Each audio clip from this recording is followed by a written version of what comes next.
One man is being victimized by our own government.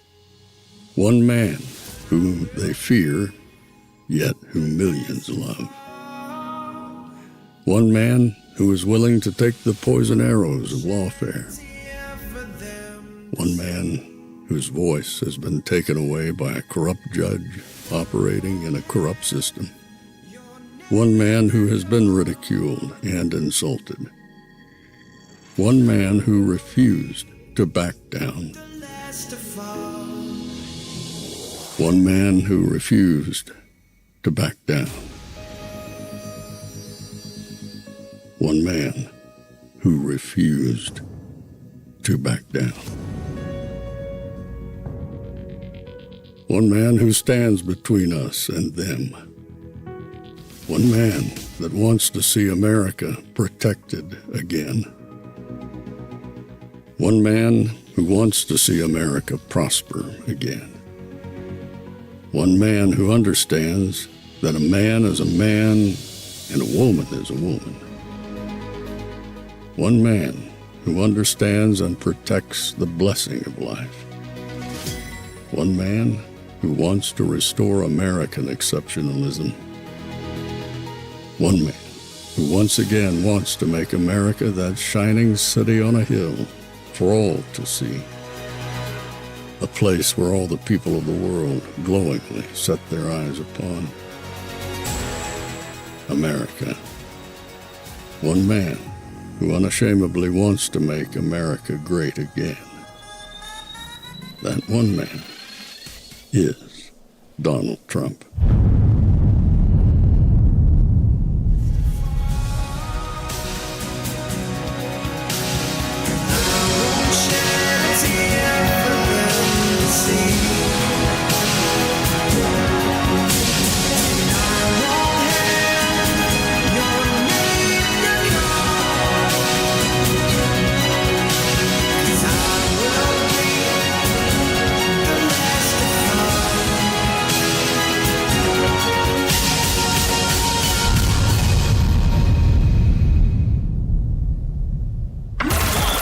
This is Fanfare with Barry Cunningham.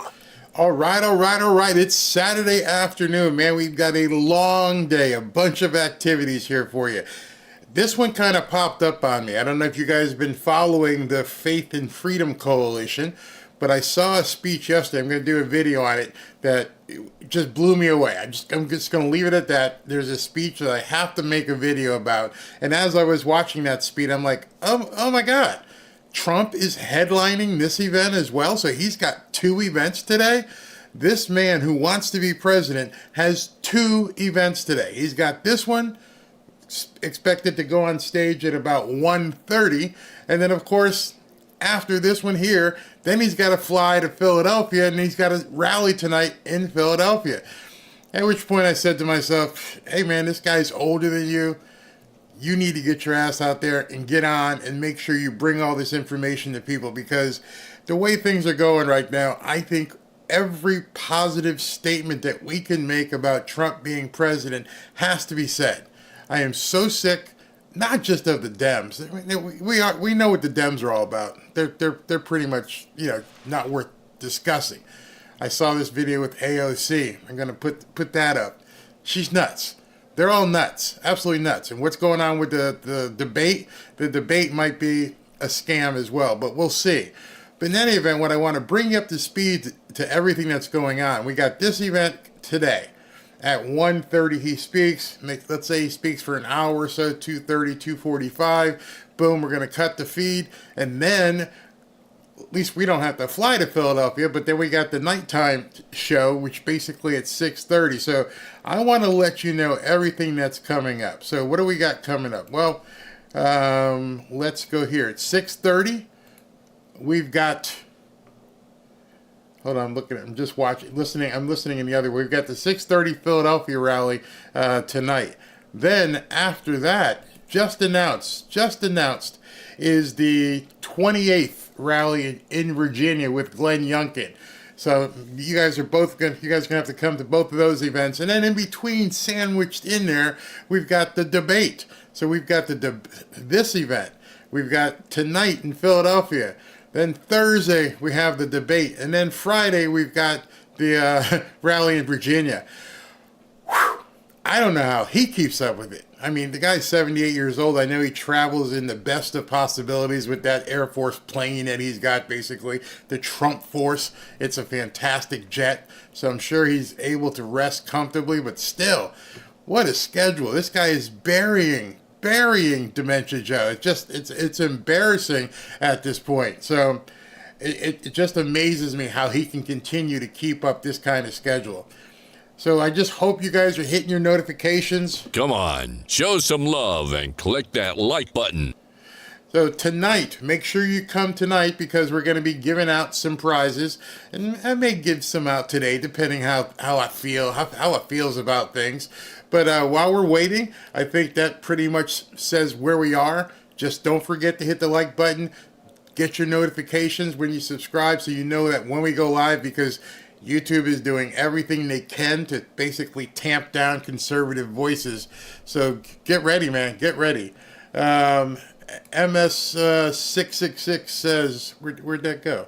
Oh, I thought I pushed a button. Where'd you go? Anyway, let me click this button. Make sure we're okay. There we go. Hope in Christ, who's always here, part of the fam. God bless and protect President Trump and his family. Every bit of that.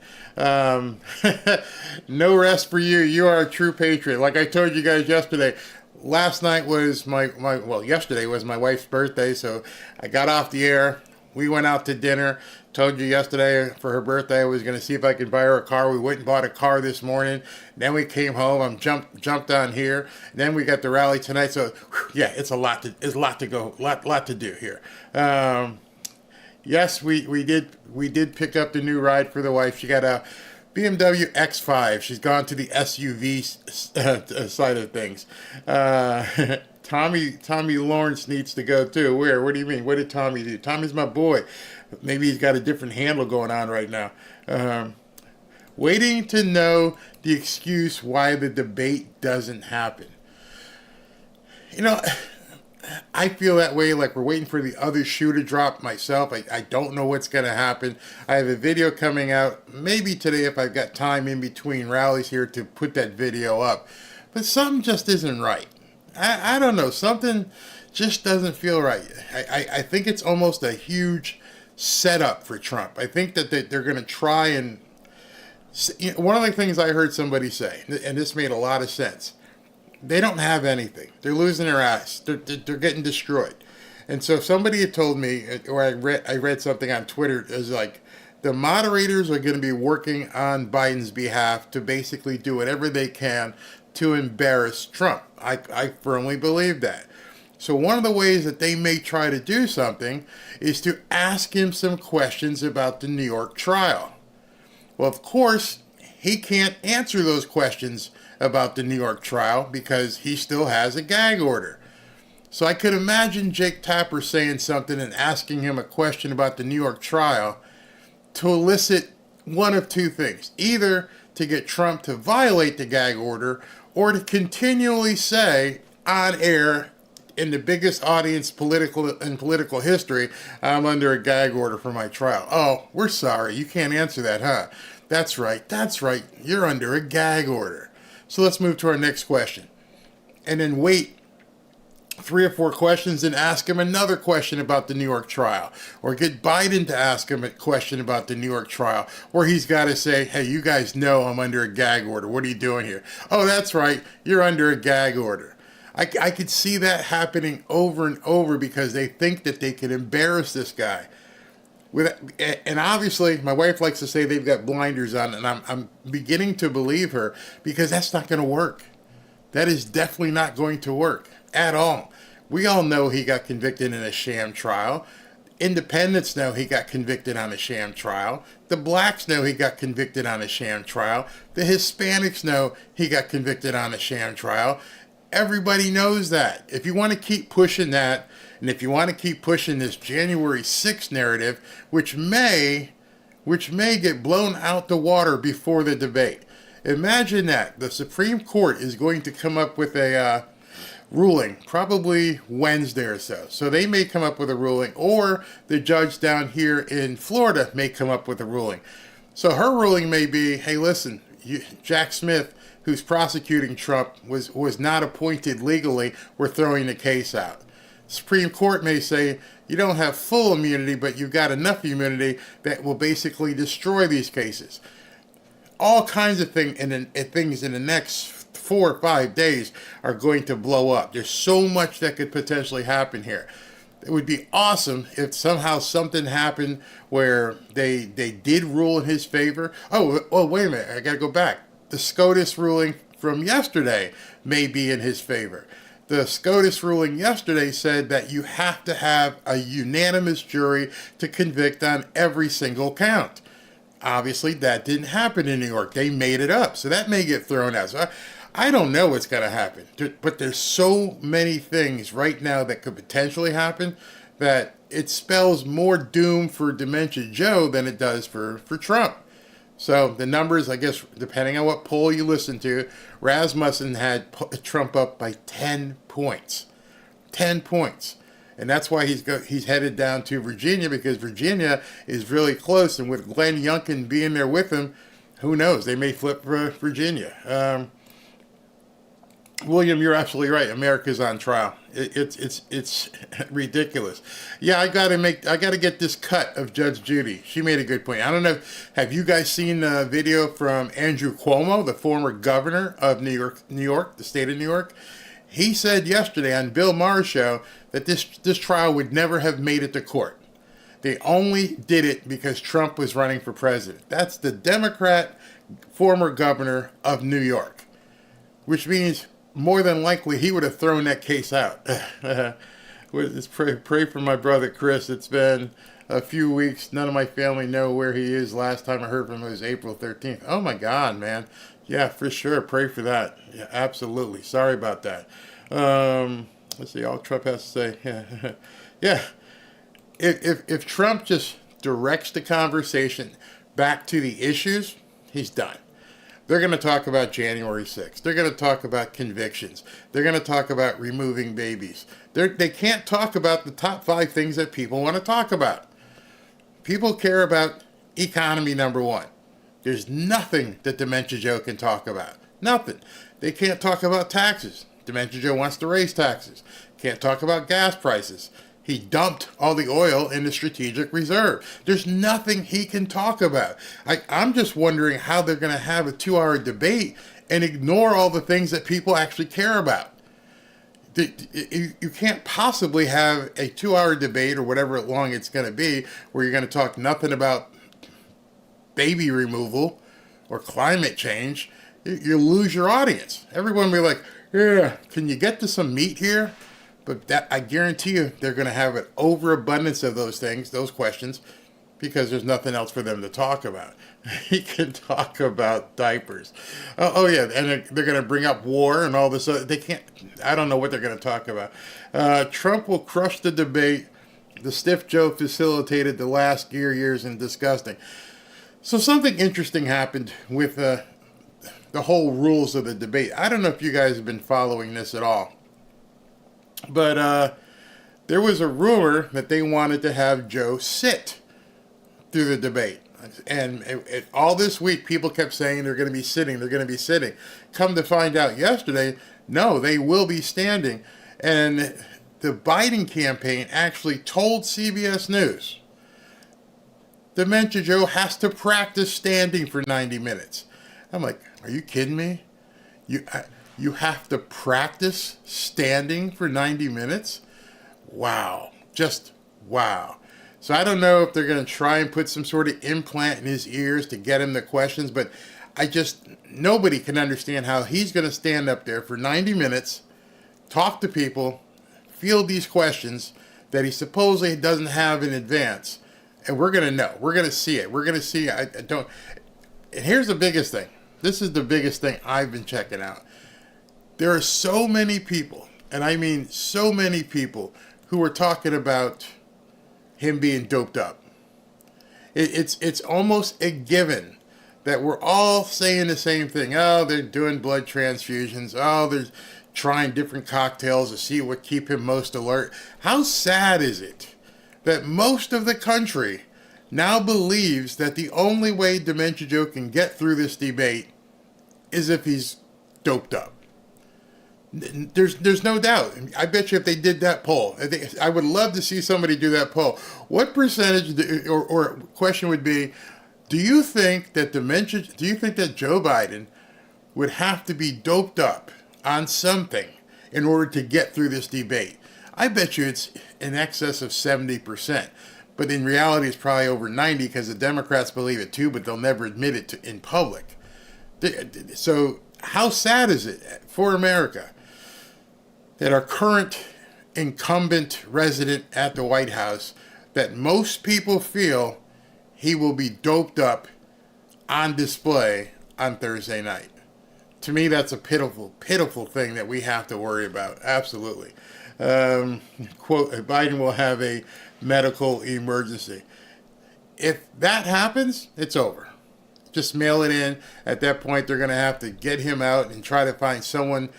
I don't know how they would leapfrog Kamala without causing that a lot of problems there. But if you remember the 3 assassinations of JFK, RFK, and MLK, you would understand how things can suddenly change. I'm not going to go there, but yeah, I understand what you're saying. The latter two, RFK and MLK, happened in the same year. One was, I believe, April 4th, 1968. Well, I can't believe I remember that. Maybe because of the U2 song. And then the other one was June of 1968. Wiped them both out, same year. Yep. Yeah, Trump called for a drug test before a debate. It ain't going to happen. It won't happen. B. Borrowed says, you can tell if he doesn't take his daily dosage. Daily dosage isn't going to cut it. We've seen him on a day-to-day basis. Daily dosage isn't. They're going to have to ump the dosage up to here. I mean, he's going to have to be just completely wide-eyed, and we're going to see it. I guarantee you that the videos, and maybe that's why they were talking about the whole cheap fakes thing, is people are going to put up face A and they're going to put up face B. I'm just checking to make sure that Trump hasn't walked out. They're still playing music. And let's see what we got here. Okay, so we're good. We're good. They're doing an invocation with prayer right now, so I can't cut to it yet. The only way to get the corrupt Democrats out of office is to vote. Hope that works. I mean, again, the same reason that we're all talking about Biden being doped is the same other thing we're all talking about them cheating. We are in such a bad state in this country that our demographic, the constituency of America is looking at someone that they feel is doped and an election that they think is going to be attempted to be rigged. How sad is that?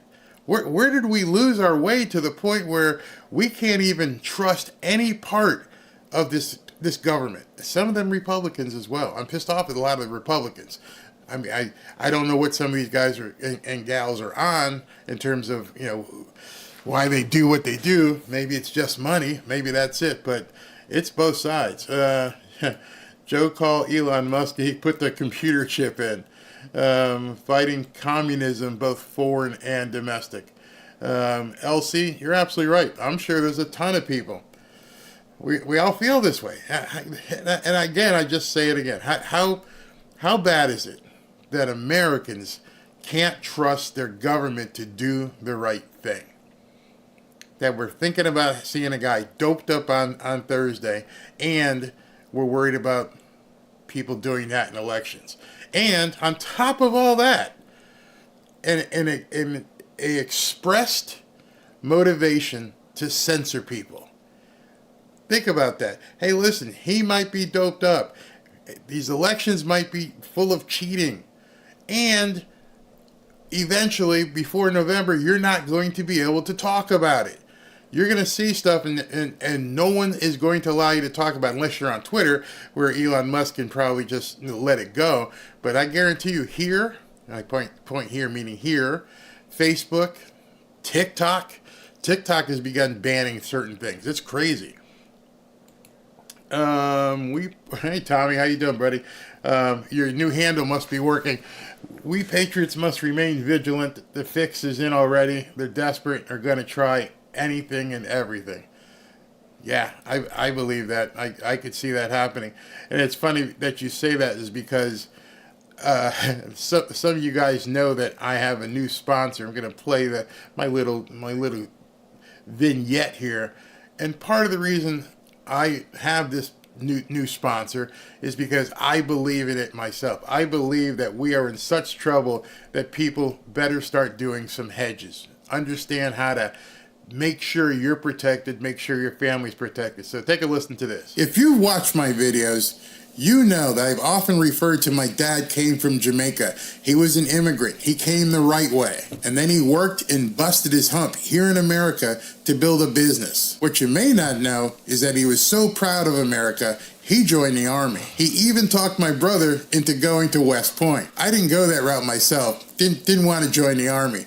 But I always listened to him. One of the things he used to say is that America did so much for him that he wanted to protect it and protect the American way of life. And of course, he wanted to protect what he built. He worried specifically about times like we're living in today. So one of the lessons he told me was to protect yourself, son, and buy some gold. But I was too strong-headed, wanted to do my own thing, and I didn't listen. But as I grew older, I realized everything he said was right. So I bought gold to make sure my family was protected. Right now, I think all of us can see that America is in trouble. I'm sure, like me, you hope that Trump gets elected in November. However, you have to make sure you protect yourself now, just in case he doesn't. You definitely don't want to get caught flat-footed. Lear Capital can help you prepare for the uncertainty of tomorrow and the potential turmoil in America if Trump doesn't win. Lear Capital has had over $3 billion in trusted transactions. They have thousands of 5-star reviews and a 24-hour risk-free purchase guarantee. Lear Capital is the precious metal leader that you can trust. If you want to get protected and hedge what's going to be going on politically, give Lear Capital a call at 800-601-5430 or visit learberry.com. And by calling today, you may be eligible to pick up $15,000 in free bonus precious metals with a qualified purchase. Give Lear a call at 800-601-5430 or go to learberry.com. All right, so I am a customer, and I advise you to begin hedging your bets. Do whatever you need to do, whether it's put money away, put it under the mattress, get some gold, get some silver, do something. Do not get caught flat-footed. It would be just incredible if that were to happen, because at any point, we may not be connected to the internet. At any point, our phones may not work. At any point, the dollar is going to be devalued so much, you're not going to be able to buy certain things. I don't put, and again, this is so sad, I don't put anything past this government at this point. So I'm looking at on the stage, he's not come out yet. And I also have to add a question, not a question, but a quick statement here. I got a couple comments yesterday about my shirt here, this white shirt with the black things on the side, which kind of matches my chair as well. Somebody said, hey, listen, how many of those shirts do you have? I actually have 4 of these shirts. Why do you wear the same shirt all the time? Why do you, I mean, not the same shirt, but why do you have your uniform per se? And here's my answer to that question. I subscribe to the Steve Jobs, I have a marketing background, but the Steve Jobs approach to things. And if you understand what Steve Jobs was all about, he was about simplicity in his marketing. If you've seen Apple ads back in the day, they were very, very simple. And right now, Christy Gnome's coming up on stage. Maybe we can bring Christy up and listen to what some of the stuff what she said. And what he used to do, he used to wear the same black turtleneck to almost every single event and everything he did, because he didn't want to have to think about his wardrobe. I got so much other stuff on my mind. Just let me grab a shirt and put it on and go do what I need to do. I don't have to think about it. Me, same way. I've got 4 shirts right here hung up. My wife's got a little rack for me, and I just throw the shirt on, boom, don't have to think about it. Wear the shirt. Don't have to go to the closet and go, what am I picking out today? I only have one hat, though. I'm going to get a new hat, get a couple new hats. But that's the reason for the same shirt, so I don't have to think about it. People ask me, that's a simplistic answer. What's your name? Maloney. Jobs was the only internet guy who had any style. Yeah, and he was if you are into marketing or advertising and you see what this guy did, I'm not talking about the product per se. In fact, I've got an Android. I don't even have an Apple. My wife's got an Apple. But just the way he marketed and handled business, I really, really, admired that. Elaine Camacho, we are simple creatures, us men, a couple shirts and pants, and we good to go. And being in South Florida, it's even scarier. Because living down here in South Florida, it was funny, when I took my wife out to dinner last night, went to a really nice place. And there was a guy at the bar, getting his drinks before he got down to the table with his wife or girlfriend or escort. And she was just decked. This guy had a pair of flip-flops, raggedy looking jeans, a t-shirt, hadn't shaved, and a hat. And I told Robin, like, don't look at that guy and look down at him, because we're in South Florida. That guy could probably have a Lambo outside, because down here people don't care. And the restaurants let you wear what you want to wear, and they don't care if your credit card goes through. You can eat in here. It doesn't matter. And so I learned a long time ago, don't judge people, especially here in South Florida, because like Elaine says, we're simple creatures. Sure enough, we left at about the same time the guy left, and he didn't have a Lambo. He had a Rolls. He just walked out to it. He had the valet guy bring out his Rolls. So, yeah, you never know. Cocaine can get you a 10 any day of the week. It is South Florida. You got that right. Yeah, and Disney did screw Pixar up. Let's see what else we got here. It's better than being shown in his underwear. I think we always have to remember this, what 72 Undefeated says. The corruption is on both sides, for sure. You know what? I like this woman, so let's cut and listen to a little bit of what she has to say. Hopefully she's got something interesting to say. I felt so bad when she went through that whole thing about the dogs and everything. I mean, that was just absolutely crazy. But let me see if I can put Kristi Noem on the screen, and let's listen to a little bit of what Kristi has to say, okay? The right leadership back in the White House. I'll see you tonight. Make sure you show up, because it's going to be really good. I'm going to be better than I've ever been before. You do not want to miss it, all right? We'll see you. Oh, I'm sorry. They gave her all of about 6 minutes. That was it. Oops. I'm sorry. Bye. That was it. I thought she was going to have a speech, but I guess it's 1:28, and looks like they're keeping it on schedule for the man to come out. So Democrats create more wars. I get asked this a lot too. Are you on Chance on Rumble? No, I just fight through it here. I mean, Rumble, people have been telling me, I think what I'm going to do is maybe just upload a bunch of the videos I have already in my catalog and just see what happens. See if people want to see it. But as of right now, no, I am not. I have a Rumble. I don't know who where'd that go? Boom. I don't know who Noam's advisor was. What happened? I tried to click Ursula. Ursula, I always set your stuff. Huh, it's not working. Sorry. They gave they gave her the time it took to shoot her dog. That's crazy. Ursula, for some reason, I was going to put your comment up. It wouldn't show up. It's got like some sort of ban on it. Hey, Barry, I'm ever here for it. Absolutely. Wars are about money. Absolutely. These people are perpetual state of war, it seems. Hey, Chris, you're here in Deerfield Beach. Nice. We're getting ready for it. Did you like that rain last night? I mean, it thundered and went crazy here in West Boca. Blessed are the peacemakers, always. Let's see here. Exactly. The Uniparty swamp is real, and they are freaking out. Oh yeah, there's a huge freak out happening. At this point, we're gonna watch what happens after Thursday night. If Joe does well, I think more people are going to actually be disappointed because they can't get rid of him. If he has even a breathing moment and is able to be coherent and stand there for 90 minutes, they're going to declare him the winner. It's not going to change any votes on our side, but basically, I think when the media and everybody gets behind him and says he's the winner, it eliminates their chance of bringing in Hillary or somebody, or maybe Big Mike. Ursula, I'm clicking on your comments. Oh, there you go. The censorship will only be getting worse for everyone. True.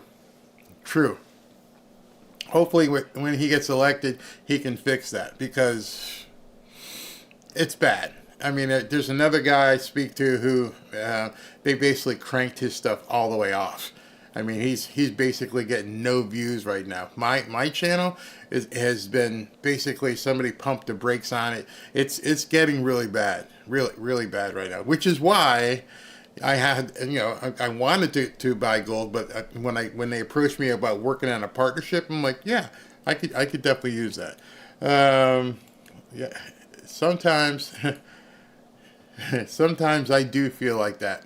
There's so much going on, and it's running rampant at this point. It's kind of scary. It is, in my opinion. I don't want to talk too much about from a proselytizing type moment, but you need to get right, man, because something just doesn't smell right with what's going on, not just in America, but in the world. This entire movement that they're trying to do and trying to basically cull people and try to reduce the population and then look at people in the face in a camera and completely lie to them. Something's not right. And there are too many forces working against America right now that Donald Trump is basically the guy. None of these people are being as forceful as him. I know Marjorie Taylor Greene, Matt Gaetz, a few others, even Tim Scott. These guys aren't really coming out in full force and saying, enough, just stop it. I don't understand why people aren't out in front about this. Mike Johnson, I don't know. What do you think about Mike Johnson? I'd love to know what you think about him. Just seems wishy-washy. The whole Mitch McConnell. It just doesn't seem like everybody has put all their chips on the table and said, let's go and get this thing done. Yeah, I believe it is spiritual. It is good against evil at this point. Something's up. You can feel it. It's one of those things where, like the movie Sixth Sense, you can't put your finger on it, but just something just doesn't seem right. Just wake up every morning, I do my devotional, and I look at things, and there's too many unanswered questions. Why are we in this war over there? Why are we spending so much money abroad? Why is the border wide open? Talk about a question. Can you imagine that question coming up in the debate? That's why I'm saying I don't know what they're going to do, how Jake Tapper and Dana Bash are going to ask the questions that people care about. Immigration is number 2 behind the economy. We're seeing all kinds of evil from these people. I mean, you've been following the news. I can't really talk about it here because they find it too disturbing. But when you get 12 and 13-year-old little kids basically just being attacked the way they are from these people, and then you look at these guys, and some of them are like, I don't know why I did it. What do you mean you don't know why you did it? How did you not know what you did was wrong? How do you not have that already built in? And then you get the whole, how do I say this? The rainbow room. And find out that, at first they weren't, quote, coming for our kids. And now we find out they are coming for our kids. How? Why? What the hell is wrong? It just doesn't make any sense how everything is just upside down. And it happened basically all at once. We're just cruising along as a society, and then boom, up is down, down is up, right is wrong, wrong is right, and we're stuck. And our leaders don't seem to give a crap. When I say leaders, across the spectrum, not just one side, I don't understand how even the Democrats who have children of their own can look at what's going on in this world and go, wait a sec, I know I'm a Democrat. I understand. I know I hate Trump, but I can't do this to my family. Do these people not realize what is going to happen to them? Do you think these newcomers care that you're a senator or a congresswoman or congressman? Do you think they care? No, if they're hungry and they want something, whether it's sex, food, money, they're going to take it. And they don't know who you are. So why would you put your own family in that situation? Why would, some of these people aren't Nancy Pelosi style rich. Some of these people, just actually make a normal salary. So they're paying gas prices. They're paying grocery prices. They're having to live their lives, put their kids through school. And they had to be seeing the same thing as we do, is where Alvin Bragg, who went nuts going after Trump, decided he was going to take all those protesters in New York and go, we're not going to charge any of these people. What? How are you not going to charge any of these people? You're just going to let them all go. Are you kidding me? Nope, just let them all go. Why? Why would you let criminals run free? I don't get it. I just don't get it. So, gas prices, food prices, rent, interest rates, all of it. Crime. Oh, there's no crime. Everything's fine. I'm watching people in the streets doing crazy stuff. It's insane. Absolutely insane. Narcissists don't care about anybody, including their own kids. Sorry to say. That's scary. I mean, at our hearts, we're all humans. And just the mere fact of humanity, and you're seeing what is happening to young women, mothers, 12-year-old kids, 13-year-old kids, it's shocking. One's too many, and we're seeing it like every other day. Oh, Barry, well, the Americans commit crimes as well. Well, we belong here. Every single one of those other crimes doesn't have to happen. They don't belong here. And then you get into the scariest part, to me, the scariest part. 85,000 kids are lost? I don't know how you can actually make that statement, Mayorkas. I don't know how you can look yourself in the mirror, never mind a camera, and go, yeah, we lost 85,000 kids. You should be taken out back and whooped if you lost 85,000, not 85,000 kids unaccounted for. Don't even know where they are. Why don't we have the military out looking for every one of those kids? How did they get across the border and then you lose them? Doesn't make any sense. Johnson is undercover. Trump believed that in Jesus' name, praying to knock out this evil Trump 2024. These newcomers don't care either. Well, Catherine says there's probably up to 100,000 kids that they can't account for. And when you start putting all this stuff together, it sounds a lot like the stuff that they said was conspiracy theory a couple years ago. We've seen the artwork. You probably know the conspiracy theory that they don't let us talk about ever. That special drug concoction that begins with an A. If you don't know what I'm talking about, I'm sure some people in chat can tell you, or maybe you can look it up, but it's like the third rail. You can't talk about that kind of stuff. Comes to bring us peace. Watching from Arizona. What's going on? Joe Biden knows where those kids are, but he has dementia. He forgot or doesn't remember what happened to them. How sad is that? Again, it goes back to the drug thing. They're going to dope him up. We're worried about cheating. We can't find kids. Or the other one, there's 1.8 trillion with a T that they can't find. We can't find $1 trillion. I go nuts if I lose my wallet. And you're telling me you lost $1.8 trillion. That's crazy. I'm sure CNN will be fair to Trump. Nah, that's not happening. There's all kinds of backdoor meetings happening right now, how they're going to get Trump. Not realizing everybody already knows that's happening. Do something different. Surprise us. Be honest. That would probably be your best point. Be honest and see if he falls on his face. Because when we see you attacking him, we're going to know and we're going to go, yeah, look what they're doing. Look, oh, they're trying to set him up. Oh, they're cutting off the microphone, everything else. One of my concerns is not so much the doping, but that they've implanted something in Dementia Joe's head so he can hear someone else speak. There was a reason.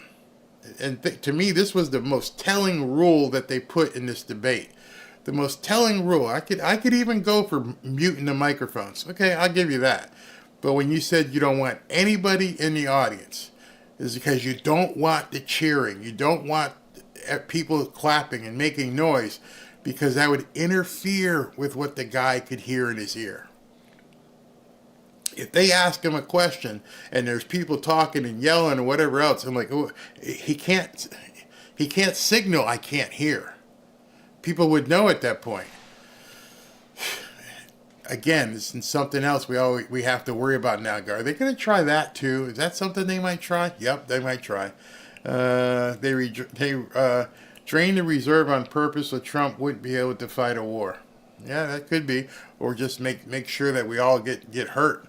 CNN, KJS says CNN gave the questions ahead of time to Hillary Clinton in 2016, and it was proven, but not until afterwards. Yep, and she still got her ass munched. She still got crushed. Donna Brazile was found out, oh, we're going to fire her because she gave Hillary's camp the questions. Why are those questions even available to Donna Brazile for her to give to Hillary? So now who's got the questions now? Why are those questions not under lock and key? But we'll see. I guess anybody Biden comes out with a baseball cap on. Why are you thinking he's going to be talking in his ear? Probably. Yeah, Hillary destroyed Libya, that's for sure. Tommy says, President Trump needs to talk about the important issues and then let Biden talk all he wants. Yeah. Trump said, what's it say? Trump set himself up when he said he would debate on CNN or MSNBC. This will all be a setup. But he had to. He's got to do it. He's got nothing to lose. Think about it that way. Everybody watching knows he's walking into the hornet's nest. And so because he's walking into a hornet's nest, he's got nothing to lose. Go ahead, fire away. We're all going to see it. We're all going to know it as soon as it happens. So, nothing there. Tommy's like, of course they're going to give the questions to him up front. Let's see, but he's 15 minutes late here. That's not like him. Sherry says Satan is hard at work. He knows his time is short.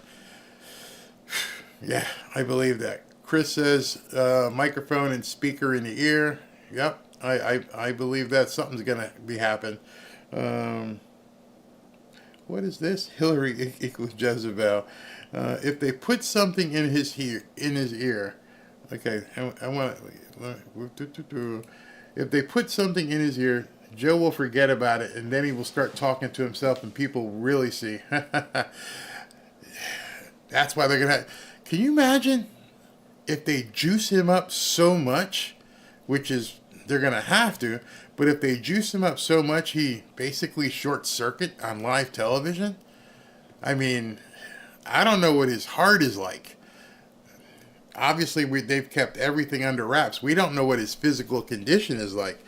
But, going from 0 to 90, and he's going to be at flying high on Thursday, and he's going to have all that stress. Man, that could be crazy. Maybe that's what they're practicing. Maybe they're doing the whole Michael Jackson with him, just trying to figure out what level they can go. So they've got all these doctors with him, at Camp David, and they're trying to see how far can we push him. Oh, his heart rate's too high. Back it down. Okay, what is that level? And then you have to think, okay, I have to keep him at that level from the time he leaves Camp David all the way to the event and through the event. So are you going to have to go a little bit higher so as it begins to wear off? I don't know. I'm not a chemist. I have no idea what they're going to concoct or how they're going to do it.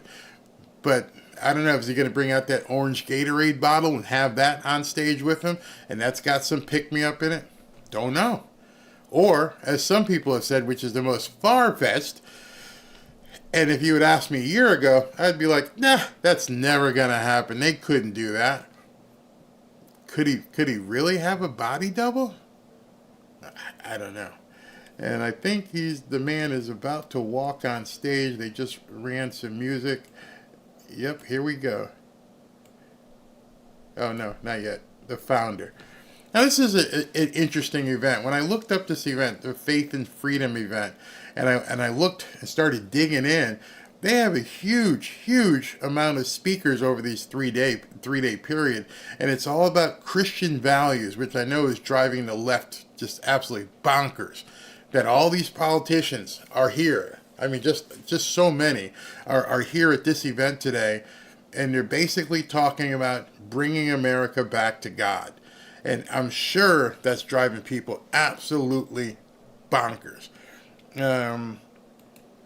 Make sure that Biden is not in disguise, checking from head to... But nobody's going to do that.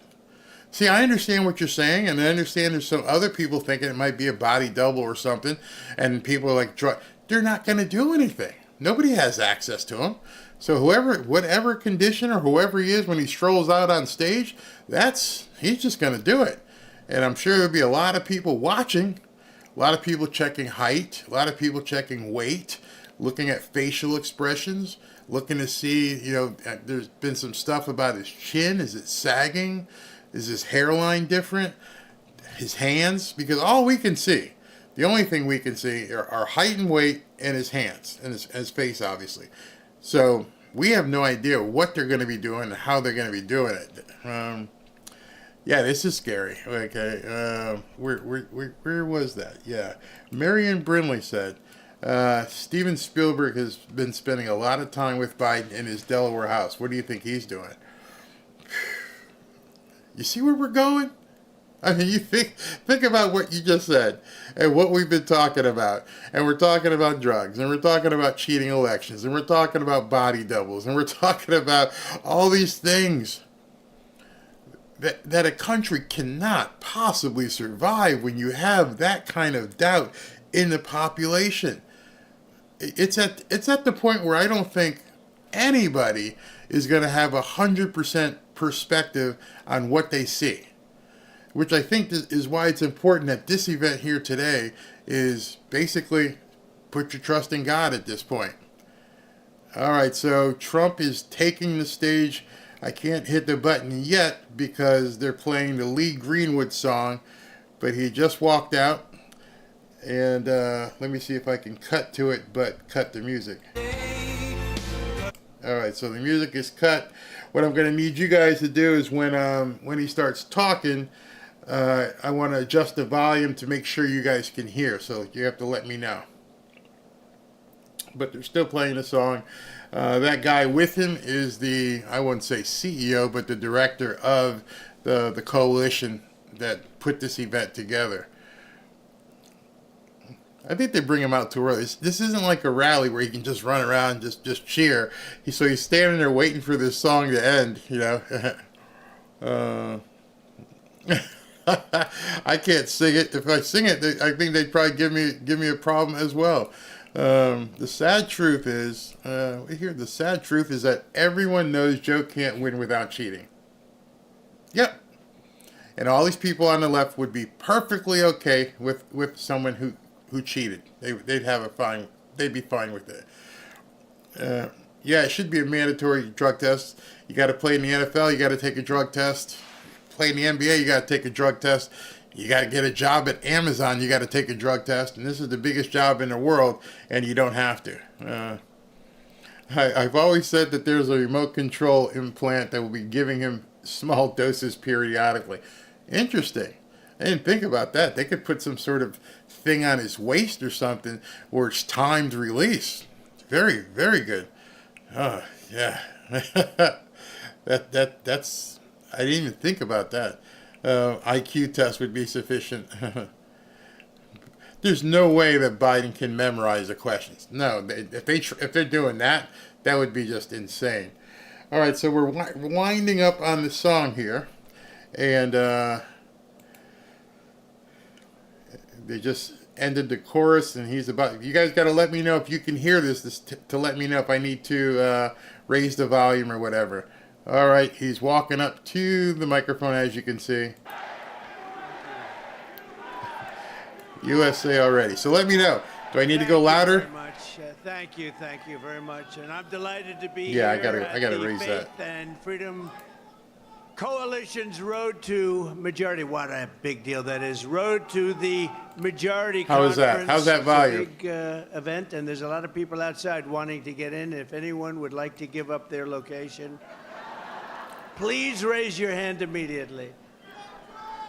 This is my 9th time speaking at this event, and I would not miss it for anything. You know, we have a big rally tonight in Philadelphia, and so somebody said they got a little bit confused, and they had me speaking here and there. So somebody foolishly canceled here, and when I heard about it, I said, wait a minute, what are you doing? How's that? We canceled A little bit more? Faith and Freedom. I said, I don't have the courage to do that. I'll do it during the day, which is actually even better, if you want to know the truth. And we'll do Louder? the rally later. I don't have the courage to do that. How's that? I turned it way up. Not to you and not Okay. to Ralph Reed. But I want to thank Ralph Reed for his extraordinary leadership, along with Executive Director Tim Head, great people. Thanks also to Congressman, he's fantastic, Barry Loudermilk. He's here someplace. He's doing a fantastic job with all of the things I said he walked through with Russian spies or something like that. He turned out to be constituents, young children. These people are sick. Former congressman and a man who's heading up New York for us, Lee Zeldin. He's fantastic. Lee Zeldin. South Dakota Governor Kristi Noem. Kristi? Thank you, Kristi. Great. Thank you, darling. RNC Chairman Michael Whatley. He's doing a great job. Although I'll tell you about that right after the 5th. I'll tell you about the 6th. But I think he will be incredible. He comes from good stock.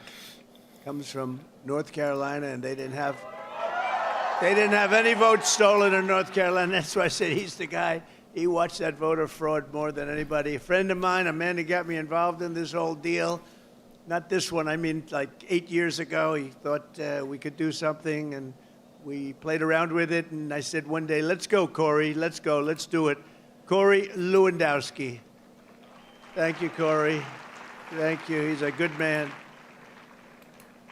Dr. Alveda King, who's a friend of mine for a long time. I can't see with these lights. These lights are blinding. I can't see anybody. I just know there are a lot of people in this room. But they happen to have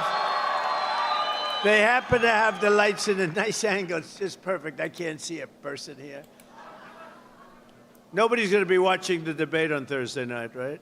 Nobody? Will anybody be watching?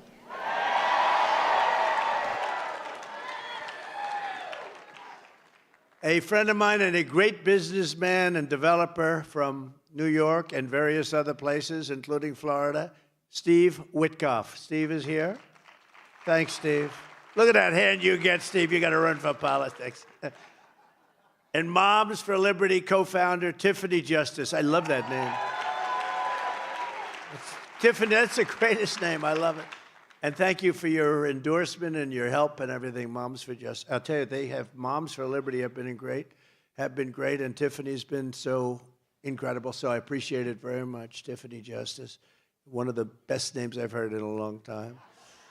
Most importantly, let me say a special thanks to the gigantic grassroots movement of volunteers who will power the Faith and Freedom coalition, and I know they're going to be very much involved during the election period. It used to be one day, now it's, 2 months. It used to start like election day meant election day. Now it means, 2.5 months before the election begins, it starts. But it starts actually pretty much on September 6th. That's North Carolina. Pennsylvania's, think of that. So September 6th, and Pennsylvania's September 22nd. And we have to get out there. We have to vote. We have to make sure everything's honest. And you keep your eyes open. You're the police in a way. You can police your vote. A lot of people don't know that. Just make sure that vote counts. We have to make sure it counts. Because if I knew that there was not going to be corruption, if I knew that everything would be honorable and honest as it should be, I'd stop campaigning right now. We have this thing won. I would immediately stop campaigning. I'd go and relax. I'd call up the big rally we have in Philadelphia tonight and say, it's not necessary. Don't worry about it. Everyone go home and relax. No organization does more. You are truly, and I mean this, indispensable. This is a great group of people, and you're warriors in the truest sense, and you know what we have to do, because we're not going to have a country left if we don't do it. That's for sure. This year you will knock on 10 million doors, reach 18 million Christian voters, and register 1 million new voters across 130,000 churches.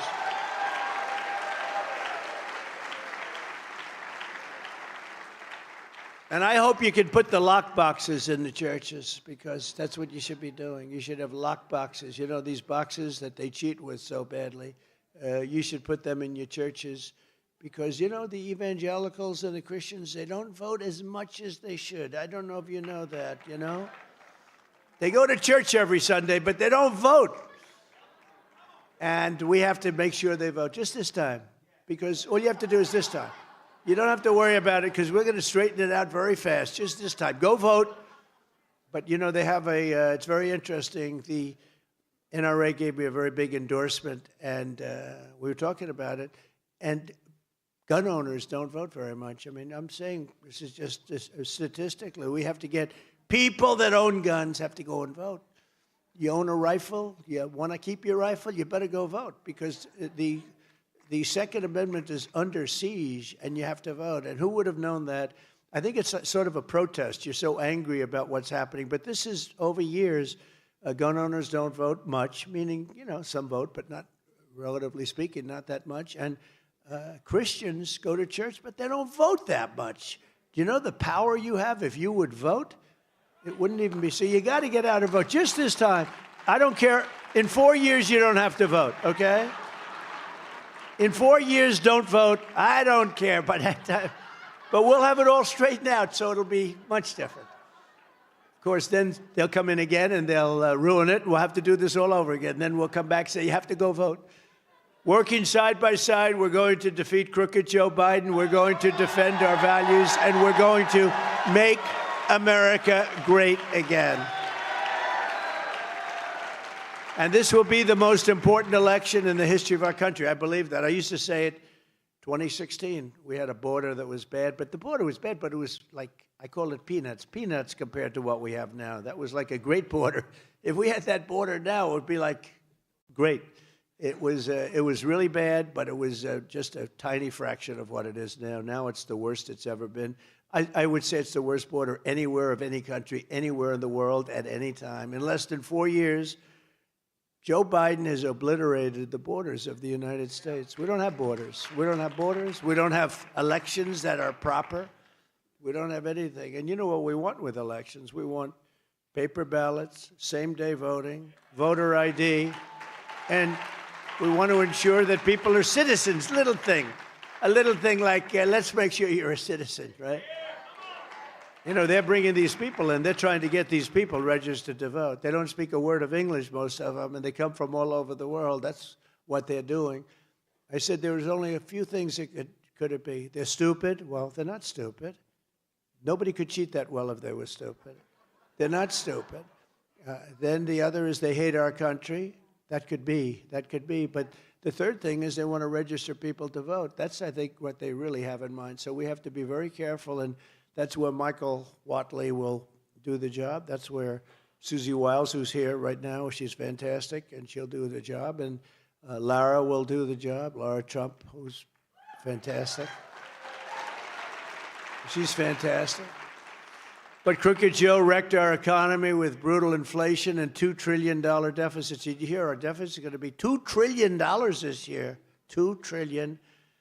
His weakness, failure, and incompetence have set the world on fire. He is a threat to democracy. By the way, just by being so incompetent, he's a threat to democracy.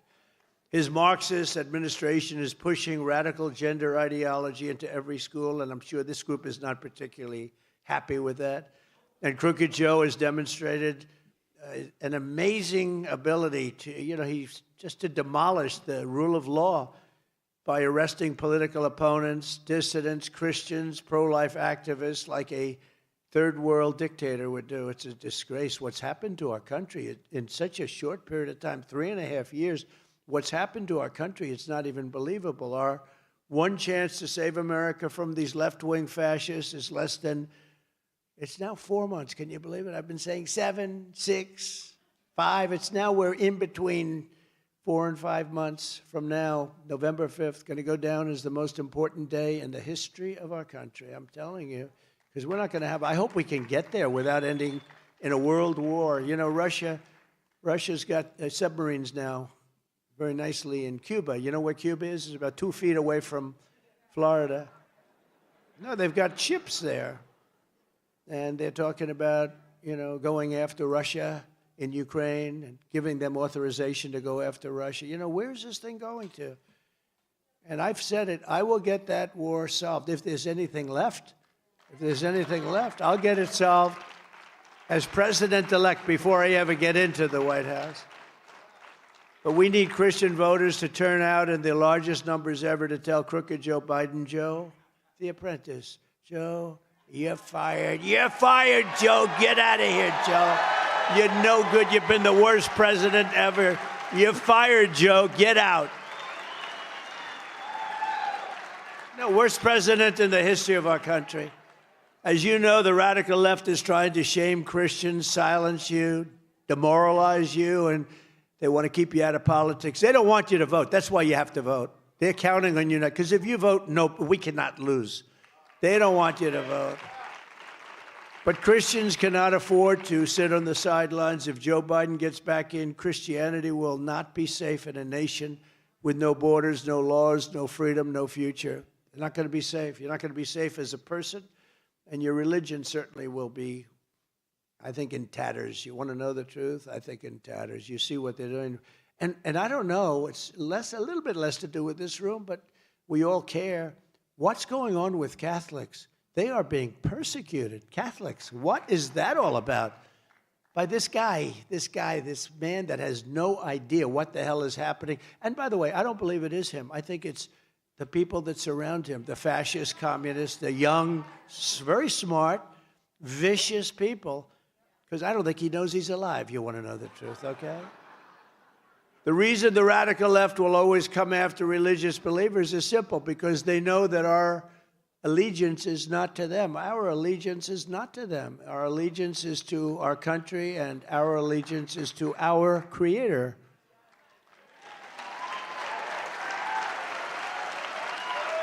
And we do not answer to the bureaucrats in Washington. We answer to God in heaven. You're not even allowed to say that anymore. Today, if you say that, they want to arrest you. If you say that, they want to arrest you. Who likes the 10 Commandments, by the way, going up in the schools?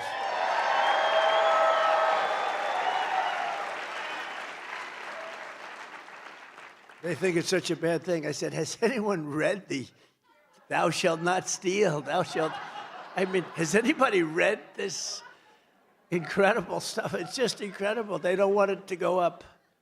It's a crazy world, a crazy world. Things, who would think that somebody would want open borders where people flood in by the millions from all over the world, from prisons and from mental institutions, and a lot of terrorists in record numbers. Nobody's seen anything like it.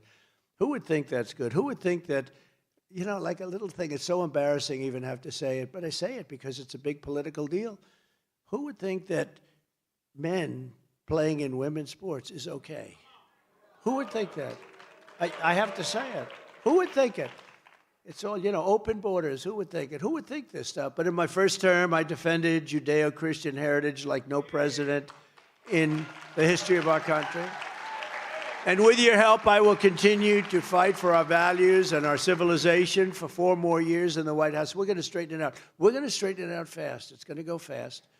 The hardest thing to do is we have probably close to 20 million people that came in from all parts of the world, and they're going to have to be gone. They came in illegally. Many, many people coming in from prisons and mental institutions. They came in, from, I say prisons and jails because there is a slight difference. I say mental institutions and insane asylums because actually there's more than a slight difference, right? Whenever I say Silence of the Lamb, the fake news back there, they say, oh, he's talking about Silence of the Lamb. And I say, the late, great Hannibal Lecter. Oh, he likes Hannibal Lecter.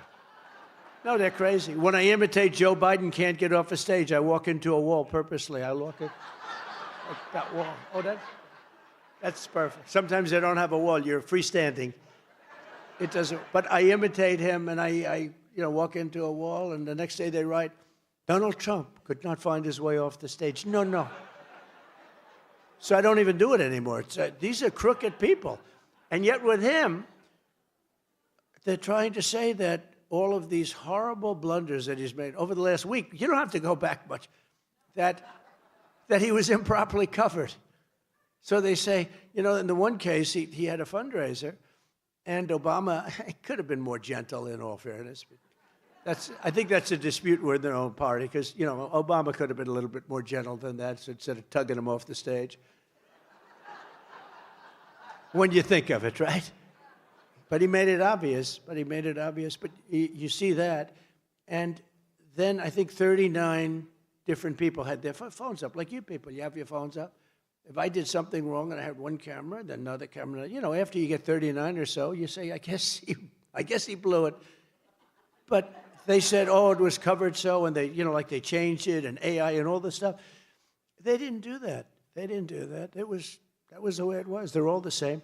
But the press has bought into it now. Oh, no, he was fine. It was the coverage was so bad by conservative. They say by conservatives.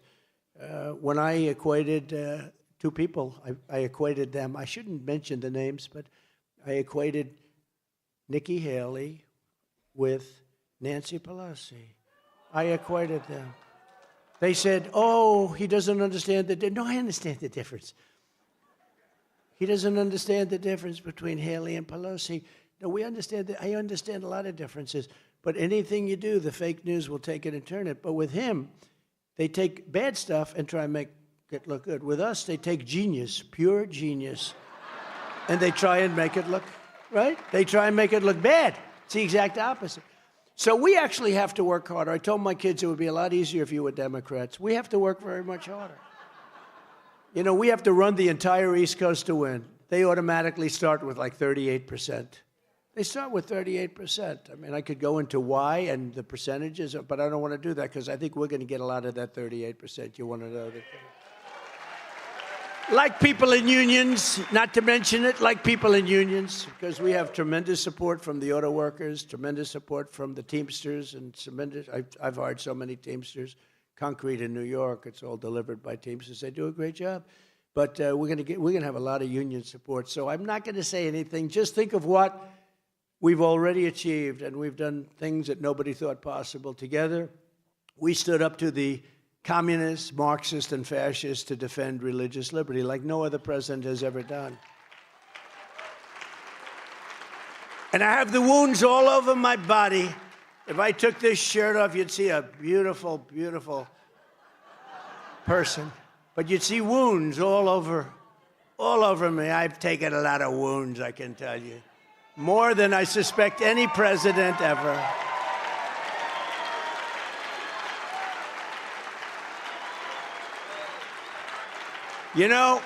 In history, and I've read, I love this stuff, but in history, they say Andrew Jackson was treated the worst, President Andrew Jackson. He was a great general and a very good president.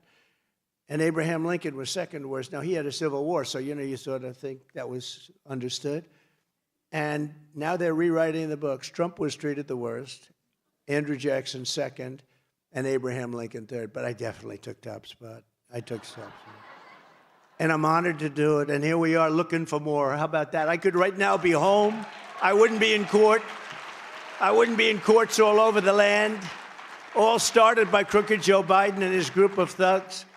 We restored the conscience, rights, and all of the things that we've done for doctors, nurses, teachers, and faith groups like the Little Sisters of the Poor. We came to their defense. I stopped the IRS from using the Johnson Amendment to interfere with pastors' freedom of speech and all religious leaders, pastors, not only pastors.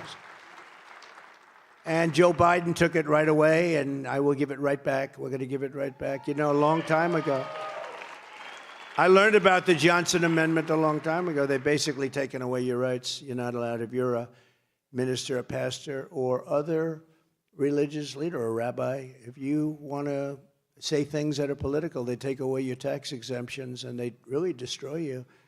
And I put that back, and now they've put it back. It's like a yo-yo. I'm going to put it back immediately. First day, I'm giving that back because we want to hear from our ministers, our pastors, and our rabbis, and others, by the way.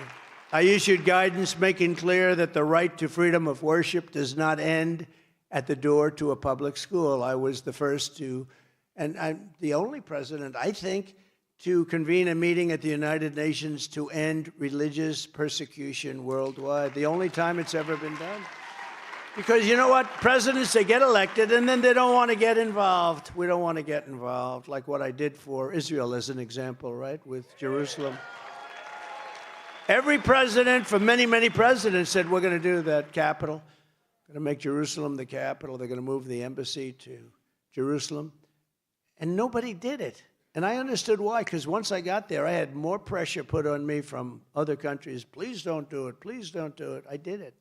I did something what many presidents, I don't know the number, but going back a long time, they campaigned on it, they did it. I campaigned on it, and I did it. I just didn't take, thank you very much, that's very nice. You know what, I didn't take calls for about 4 days. I set up the meeting, quote, over the weekend. And he'll call you back on Tuesday. Oh, kings, queens, everybody, he'll call you back. Let me know if you guys have a problem seeing it, because Cynthia says she can't see it. Move the embassy, and Jerusalem becomes the capital, something.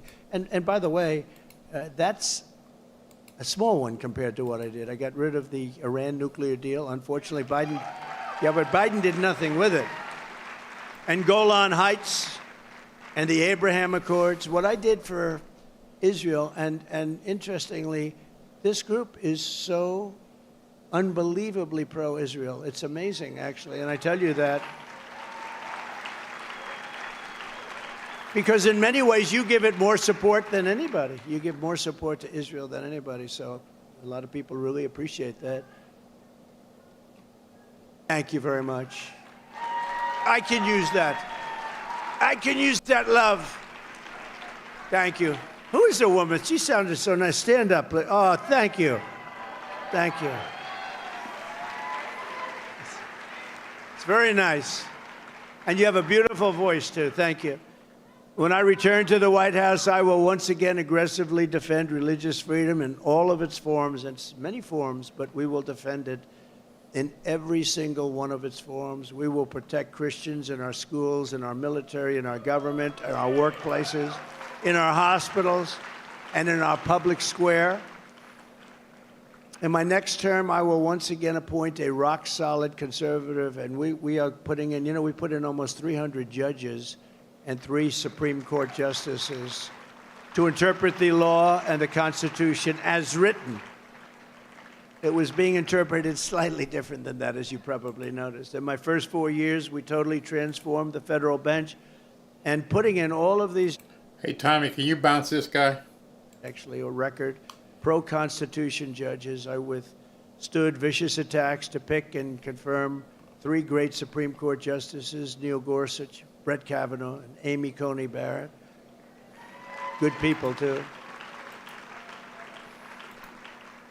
I took a lot of heat I took a lot of heat, a lot of hits, but we did the right thing. They're great people. Thanks to these justices, we have also achieved what the pro-life movement fought to get for 49 years, and we've gotten abortion out of the federal government and back to the states, the way everybody and all legal scholars always said it should be.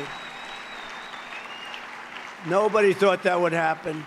That's what they wanted. The whole thing was they wanted, the Roe v. Wade was federal, and they wanted it all back in the states where the people could vote and make their decisions. It's now up to the will of the people in each state. Some states will be more conservative, other states will be more liberal. It's happening now. You see the votes are all taking place. And it's the way every legal scholar and just about all the Democrats and all the Republicans and conservatives and liberals, they all wanted it that way, and we did something that was amazing. The big problem was it was caught up in the federal government, but the people will decide, and that's the way it should be. The people are now deciding, and some states are a little bit more conservative, and some states are much more liberal. If the radical Democrat extremes get their way, they will have a federal law for abortion to rip the baby out of the womb in the 7th, 8th, and 9th month, and even execute the baby after birth. They have that. You know that. The governor, think of it, the governor of Virginia, previous governor, we have a great governor of Virginia right now, but Glenn Youngkin is doing a great job. But the previous governor of Virginia, you want to make that very clear because he's doing great. The previous was not so good. But he actually made that statement, we'll put the baby down after the babies, we'll put that, and you'll decide what to do. And there are states that allow that. They're the radical ones on this issue, far and away the radical ones, not us. Every voter has to go with your heart and do what's right, but we also have to get elected because we have a lot of other things. We have to get elected. You have to be able to win. Like Ronald Reagan, I believe in exceptions for the life of the mother, rape, and incest. Some people do. I think most people do, actually, but some people don't. You have to go with your heart. You have to also remember you have to get elected. I want to thank the 6 Supreme Court justices, Clarence Thomas, Samuel Alito, John Roberts, Brett Kavanaugh, Neil Gorsuch, and Amy Coney Barrett for the wisdom and the courage they showed on this long-term, very contentious issue. This has been a long time it's been fought. Getting it back to the states puts the question where it belongs with the vote of the people, and over time, it will all work out. It's working out right now, but it's all going to work out, and it's where everybody wanted it, including the legal scholars, but it's where everybody wanted it to be. And it's taken, actually, they say 49, but it's probably 51 years it's taken to get this done. Above all, in the Republican Party, we will always support families, babies, life, and very, very important to the Republican Party.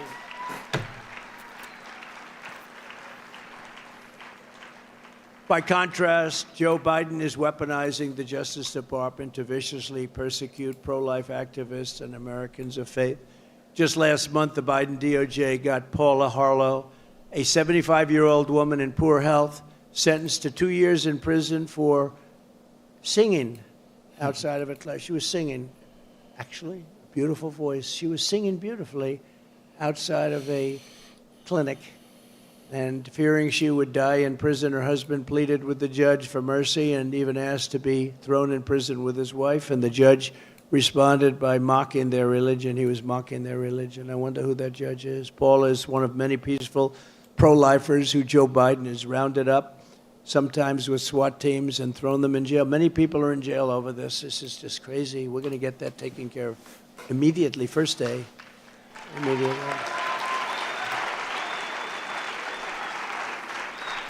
But let's call these brave Americans what they really are. It's persecuted Christians. That's what they are. They're persecuted. Because these people are really the threat to democracy. You know, they have a whole thing about Donald Trump is the threat to democracy. I'm the one that got us out of the wars. I'm the one that defeated ISIS and got us out of all these wars. You know? I'm the one that had the safest border in the history of our country, and now it's death. And, you know, when you talk about the bad border, you don't realize how many people are dying on the caravans coming up. They're dying because they're told, you know, come on up, and we're going to give you education, we're going to give you health care. They're destroying your Social Security. Your Social Security in your Medicare is being destroyed because millions of people are coming up, and you're not going to have it. Something's going to happen because they are destroying. Joe Biden is destroying your Social Security and many other things to reverse these monstrous abuses of power. The moment I win election, we're going to win. We got to win. If we don't win, we don't have a country. We don't have a country. You know, I used to say it in 2016, and I meant it. I thought that was the most important election. In 2020, I didn't say it. By the way, we got many millions of votes more in 2020 than we did in 2016. We got millions and millions of votes. It's a rigged election. But we got millions of votes more. I was told if you got the same number, 63 million, that you win. We got millions and millions. That's by their count. And it was a terrible thing. And look at what's happened to our country in 3.5 years. It's not even the same place. It's not the same place. I always say we're a nation in decline. We're a nation in really serious, serious decline. But we will rapidly review the cases of every political prisoner who's unjustly victimized by the Biden regime, including Paula, so we can get them out of the gulags and back to their families where they belong. Paula, just hold on, Paula. We're going to get you out of there. Can you imagine this? This is a good woman. This is a religious woman, and they throw her in jail. I will also create a new federal task force on fighting anti-Christian bias. Its mission will be to investigate all forms of illegal discrimination, harassment, persecution against Christians in America. And it's taking place at a level that nobody can believe. We're like a country from a different country. We're like, this is not America anymore that we're living in. These people are nasty. They're bad. They're bad. But you know what? We're tougher than they are. We're tougher than they are. But we have to be smart. We have to vote. We have to get out and vote. You cannot sit home. This one day you have to get out and vote. Never again will the federal government be used to target religious believers, Americans of faith. And that's all it is. It's Americans of faith are not a threat to our country. Americans of faith are the soul of our country. One of the reasons we have so much crime is you don't have the faith. You know, you don't have people wanting to be good because they want to go to that special place. They want to be good. There's no reason. It's like religion it's going down at a level that nobody's seen before. Nobody's seen anything like it. And it's really having a tremendous effect long beyond our churches and our synagogues and our mosques. It's beyond everything. Religion is becoming less and less of a factor, less and less important in our country, and that's causing a lot of the chaos and a lot of the crime that you see. If they were grown up with religion, they wouldn't be doing the things that they're doing because they're doing really bad things, and we're going to get it stopped. The weaponization of law enforcement is the greatest threat to freedom in America today, I think. And nobody knows it better than me. Look at the way I've been weaponized. I mean, they've weaponized me at a level that the late, great Al Capone, right? I tell it all the time, Scarface. He didn't go through what I went through. Of course, they were afraid to do it. They said, well, let's leave him alone. He would take that gentleman, that handsome gentleman right there. He'd have dinner. If Alphonse Capone didn't like him, your family would never see you again, sir. They'd say, what happened to him? He's a part of a foundation under a nice high-rise that's going up someplace. I got indicted more than him, sir. For nothing, for no crimes. Even the scholars, all of the scholars, they said, well, there is no crime here. There's no crime. It's a terrible thing. These are sick people. These are horrible people. Remember this, the reason Joe Biden and his thugs are so desperate to stop us is that they know we are the only ones who can stop them. That's true. All of their persecution is only happening because I am running for president and leading very big in the polls. But since the show trial in New York, that horrible, horrible trial, so many corrupt things happened in that trial. And I think they're seeing it. The people are seeing it because we have the strongest poll numbers we've ever had. And I mean, that goes back a long time now. And the fundraising is at levels that I don't think anybody has ever seen before. So there's a lot of great A lot of great things. And I don't know if you saw last night in the new Rasmussen poll, we're leading Biden by numbers that people haven't led by before. Biden is 10 points down national. That's nationally. And we're doing even better in the swing states. The radical left Democrats rigged the presidential election in 2020, and we're not going to allow them to rig the presidential election in 2024. We're not going to allow it. And every time the radical left Democrats, Marxists, communists, and fascists, and that's exactly what they are, they're fascists, indict me, I consider it a great badge of honor.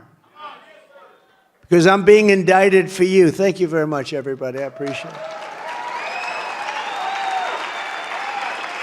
But I am. I'm being indicted for you. Never forget, our enemies want to take away my freedom because I will never let them take away your freedom. They want to silence me because I will never let them silence you. And in the end, they're not after me. They're after you. I just happen to be very proudly standing in their way. I am in their way, and I always will be in their way.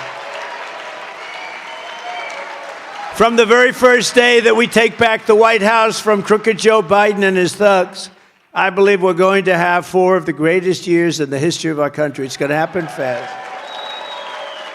Within moments of taking the oath of office, I will seal the border, stop the invasion, and send Joe Biden's illegal aliens back home where they belong. They belong back home.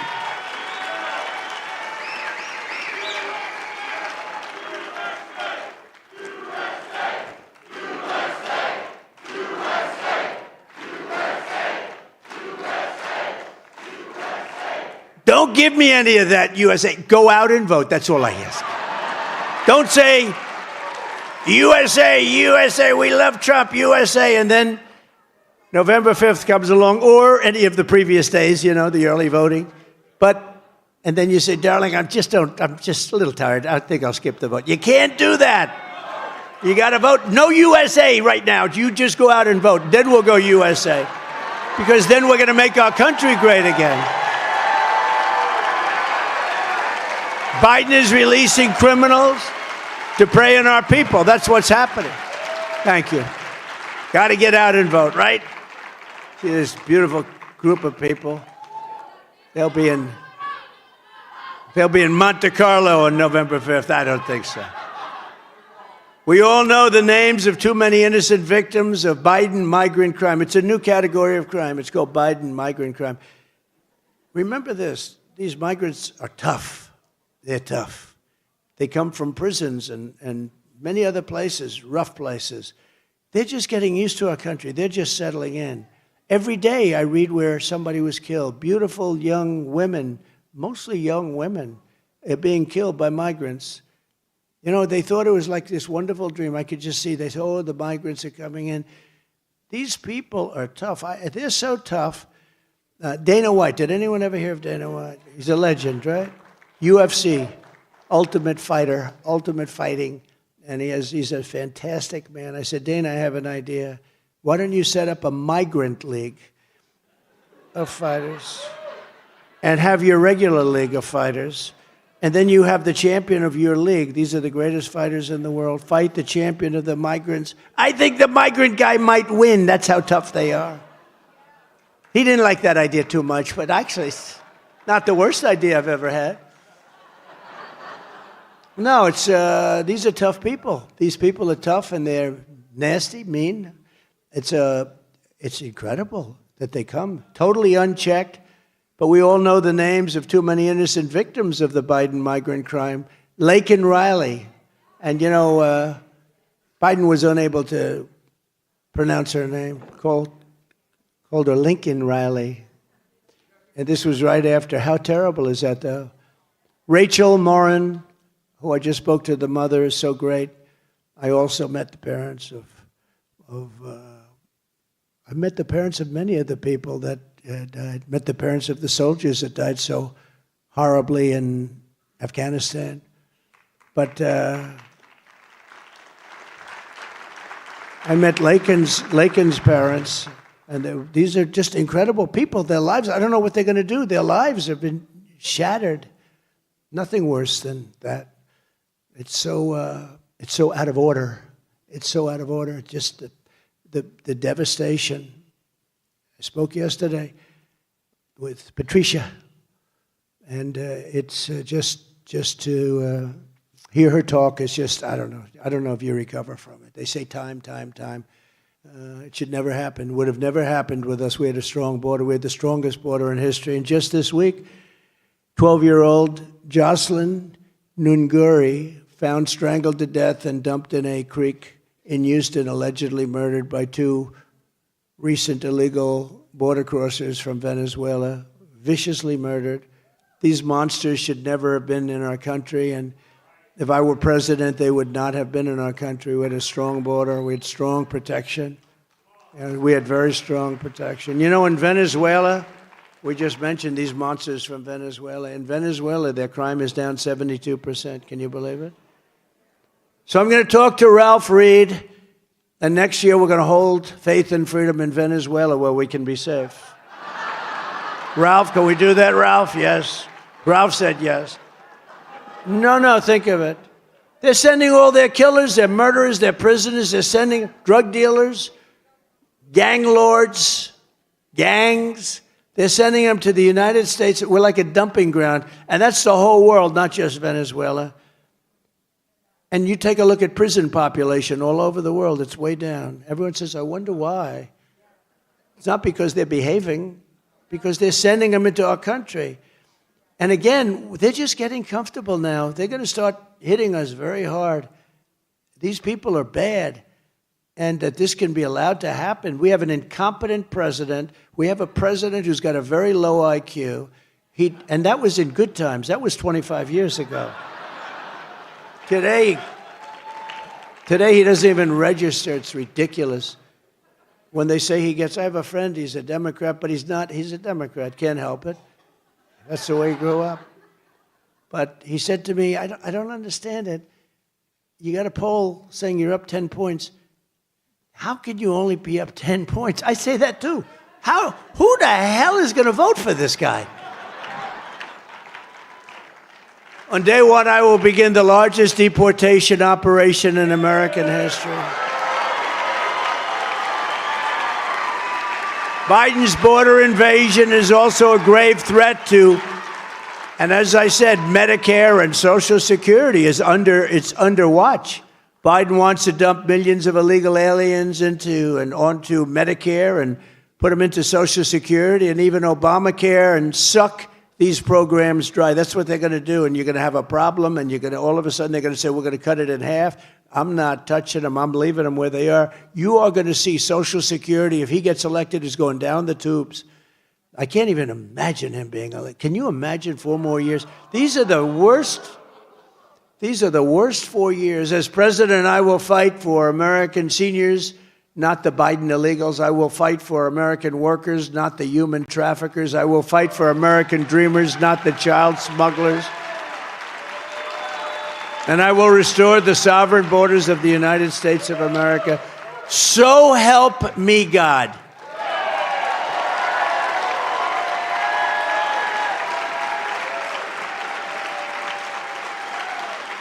You know, they don't want you to say, so help me God. You know that. It's under siege, right? So help me God. If you say, so help me, we don't want you to say that. How about, in God we trust? They want it taken down. How about George Washington High School? We want the name removed from that high school. They don't know why. They thought he had slaves. Actually, I think he probably didn't, but anybody that was, it's just like incredible. Changing the name of we won world wars from those forts. Fort Bragg. So many of the forts, we won world wars. We dominated. We saved the world from those forts. And now they decide to take the names off, and wait till you see ultimately what happens with those names. I call it a transition, like transitioning. They have a transition name before they name it. The Reverend Al Sharpton Fort. Fort Al Sharpton. Now you can just imagine But this is a transition. They've done a couple of transitions. These people they're sick. They're sick. As president, I will not cut one penny from Social Security or Medicare. I kept that promise for 4 straight years, and I will keep it again. By contrast, Joe Biden has cut Medicare Advantage payments, you don't even know this, for 2 straight years, a total betrayal of seniors. Senior citizens, he's cut your Advantage payments for 2 years, and nobody knows it. And the seniors have to get on board because, I'll tell you what, they're being treated badly. The military is being treated badly. Our vets are being treated the worst of all. How about our vets? They're laying in streets. You know, I had the highest approval rating for a president ever with the Veterans Administration. Now it's one of the lowest ever. What I did was incredible. Like no long waits. If you have to wait a long time, you go get a private doctor, we pay for it. People were waiting 3-4 months to get, people were becoming terminally ill waiting. Also firing civil service and other workers that were sadists and crooks, but they were sadists. They were beating up our soldiers in their not prime time. In prime time, they wouldn't be able to do it. They get their ass handed to them, right? But they were not doing it in, think of it, they were not treating our soldiers right. And I got it, and you couldn't fire them because under civil service rules, you cannot fire anybody. They had one in Arizona. They caught him stealing $400,000. They caught him cold. He admitted everything. They couldn't fire him. They could do everything, but they couldn't fire him. Stole $400,000. But they were beating up our soldiers. They were sadists. And I got the right to fire them through Congress. It had to go through Congress. Both of them had to go through Congress. Choice had to go through Congress. So we got them choice all right. And I'll tell you, the number of people that were saved, I got the highest rating ever, 92%. Think of this. So now it's down to 40%. They ended all of this stuff. Why would they end it? They hate our country, and they hate our military. They hate our veterans. They hate our soldiers. Biden, and they made up a story about me with suckers and losers. They made up this story about me looking down at graves saying, sucker. They make it up, suckers and losers. Who were surrounded by military people? There's nobody that's stupid enough to make that statement. Think of it. And I was president. I would have said that would have been justified for somebody to start taking swings at me as president. But they made it up. It's a phrase that was totally made up by a third-rate magazine that's going out of business, losing a fortune. I think it was The Atlantic, a magazine that nobody reads. They got lucky. They got some sucker to fund it for a little while. Some stupid sucker. Her husband's looking down. Her former husband is looking down. He's saying, you dumb, I should have never. She took his money and she said, Atlantic magazine, let's waste millions of dollars. But no, they made it up. And, you know, you say it's not true, but does 10%, 5% of military people believe it? This is what we have to live with. It's horrible. Who would say it? Just think of it. Who would say that about, even if you hated the military, you wouldn't say it. And you wouldn't certainly say it to military people. So just from a common standpoint. But that thing's haunted me for 3 years. For 3 years. I'll never forget.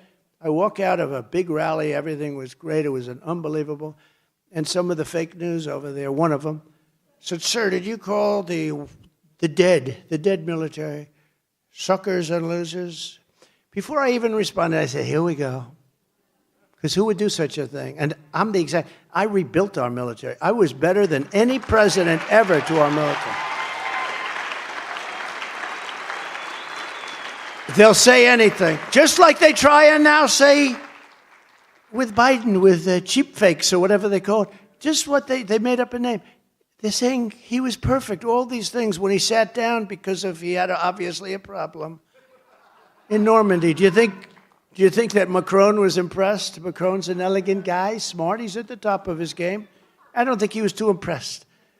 But just like the other day, as I said with Obama, or any one of the other times, oh, it was fake reporting by the conservative media. It wasn't fake reporting.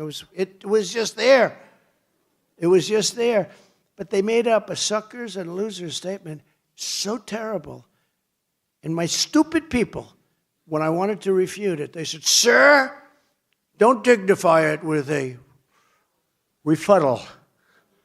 Refutal or a refuddle? What the hell word would that be? Refuddle? What they'll say, he didn't know, refuddle or refutal, but they don't know either. Sir, it should not be dignified, sir. I said, well, I got to fight that. That's the worst thing you could probably say to me would be that. He said, sir, it's going nowhere. 3 years later, it still simmers. And you know what? Anybody in the military, now I fight. I talk about it all the time. Because it doesn't make sense. Nobody could say a thing like, you can't. Even if you hated the military, you couldn't say that because it would actually be dangerous. It would be so bad, nobody would say that. So now I speak about it all the time because these people are liars. They make it up.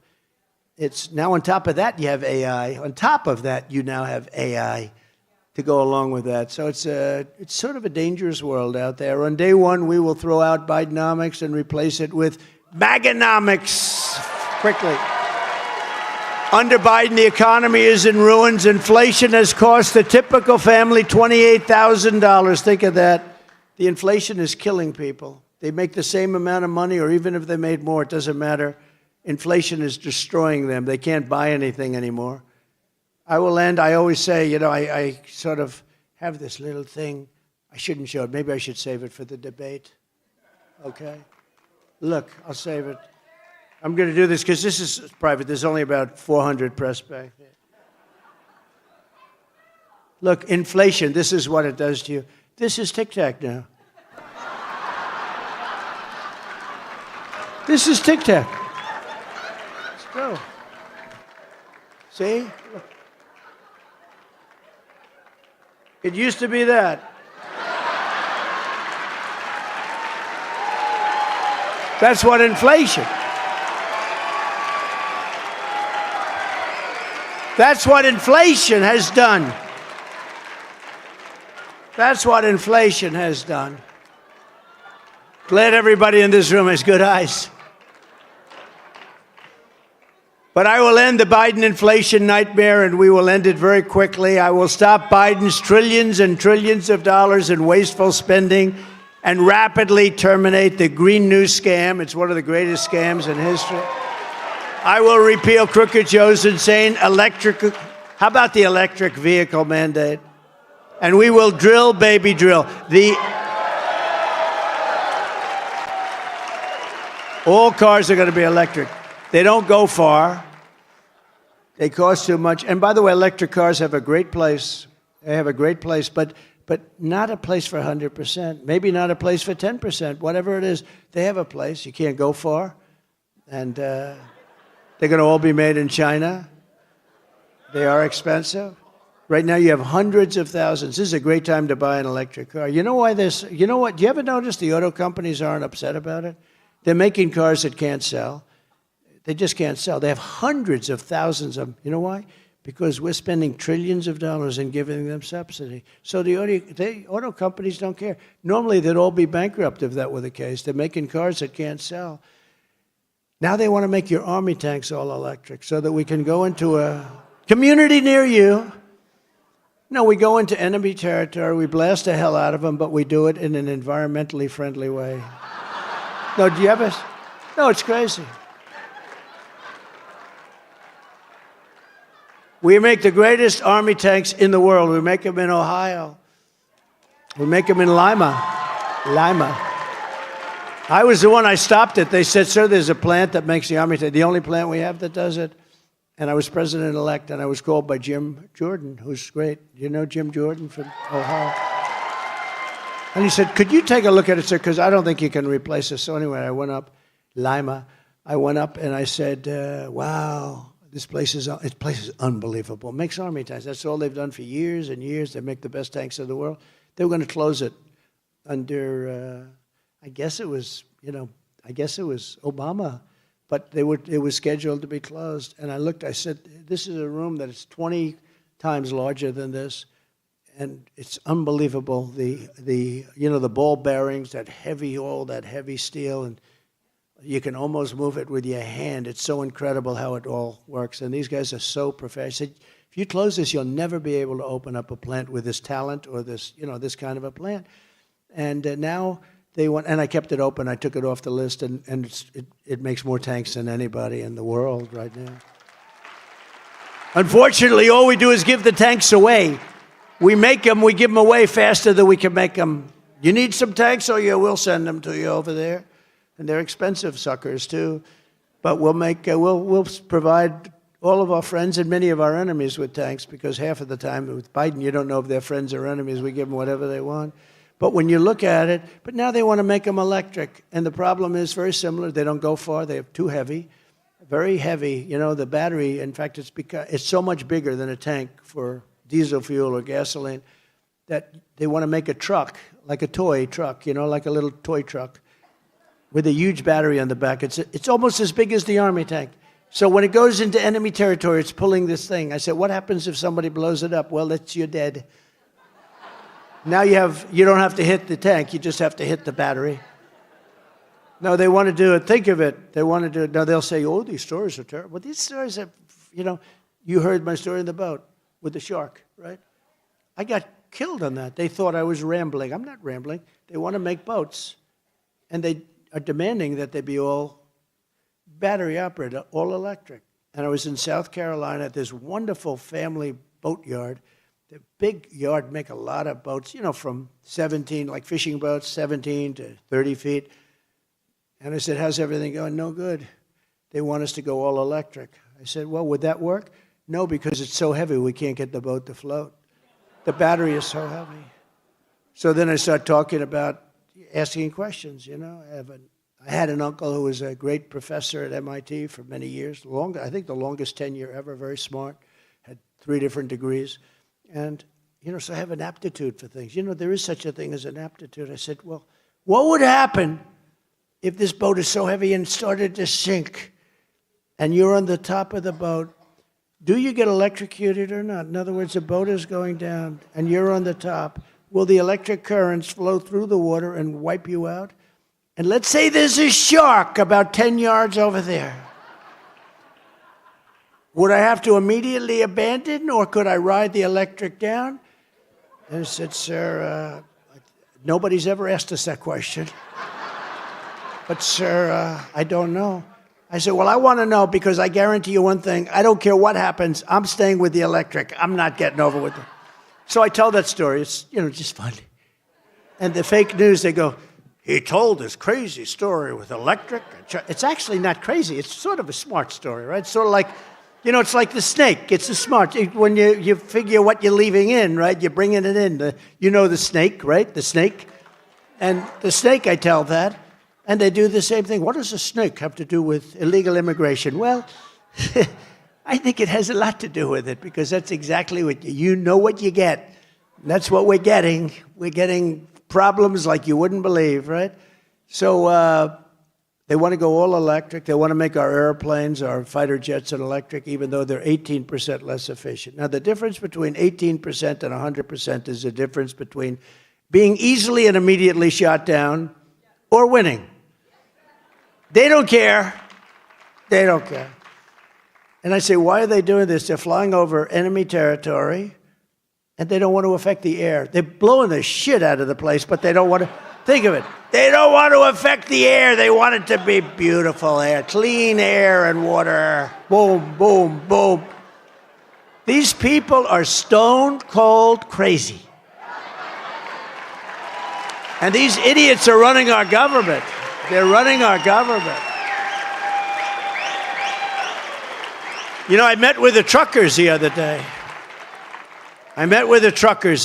Big thing. I'm a big Roger Penske fan, right? I like Roger. You know, he's won Indianapolis like 19 or 20 times. I'm a fan. But he owns trucks, and he was one of the guys there. And one of these people has 28,000 trucks. Think of that. I said, how many trucks do you have? 28,000, sir. I said, you got to be kidding. 28,000. And they're big ones, the 18-wheelers. They're big, big trucks. And they're really bothered. Oh, I'm solving their problem probably by doing this, because by everything I do, you know, when I go out and favor something like no tax on tips. They haven't been able to do that because, you know, they just set regulations that make it impossible for people that get tips to even live, to breathe. But no tax on tips, that's a big deal. Remember that, everybody? It's a big deal. I don't think they're going to be able to do that. You know, I don't think they're going to be able to do it. They have been so vicious to these people. But now they'll soften up a lot just by my doing it. But I was with Roger Penske and these truckers. And they say the big problem is they want us to go all electric on our trucks. And I say, well, if you fill it up with diesel, and the big guy at the meeting that had this big monster company, I mean, think of it, 28, starts with one truck, and then he's got 28,000 trucks over many, many decades. And he said, sir, every single year I bought a truck. He used very foul language, but I won't do it because I promised Franklin Graham, you know, Franklin wrote me a letter the other day. I watched your rally. I thought it was great. But honestly, Mr. President, it would have been much better if you didn't use foul language. And I said to myself, he's wrong about that, because sometimes for emphasis, I don't use real foul, but every once in a while I'll use a little word here or there, and not a particularly bad one. But I said to myself, you know, I'm going to do it because I like him a lot. But he said, it's great, your stories are great, but you don't have to use. But sometimes there's no word that can describe it, right? I'm looking for a word like when somebody tells tall tales, there's a certain word that starts with B, right? There's no word that I can find to replace, right? But I'm trying, Franklin. I'm trying.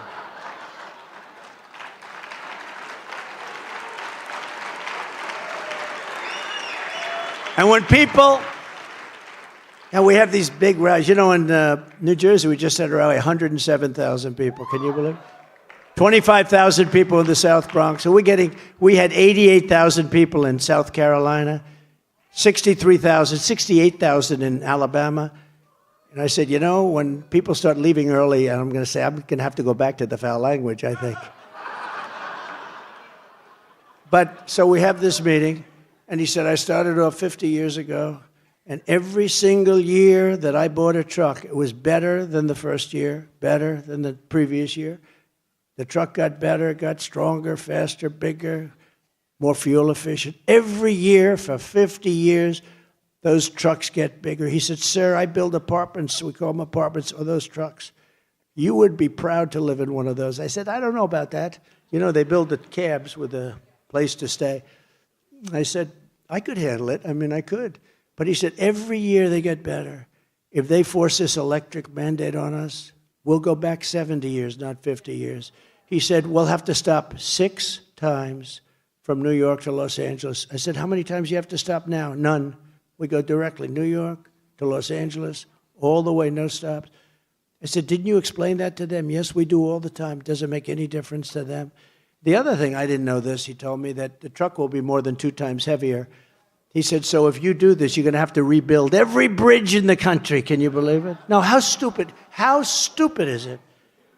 And the other thing is it takes much more room, so a lot of your payload is going to be gone. It takes much, much more room. The whole thing will, you know, possibly never work, and that's okay. Some things you got to know. But I said, so what's their attitude? We don't care. We want you to go electric. They don't care. They don't care. They don't care. You can explain it to them. They're evil people. They're fascists. They don't care.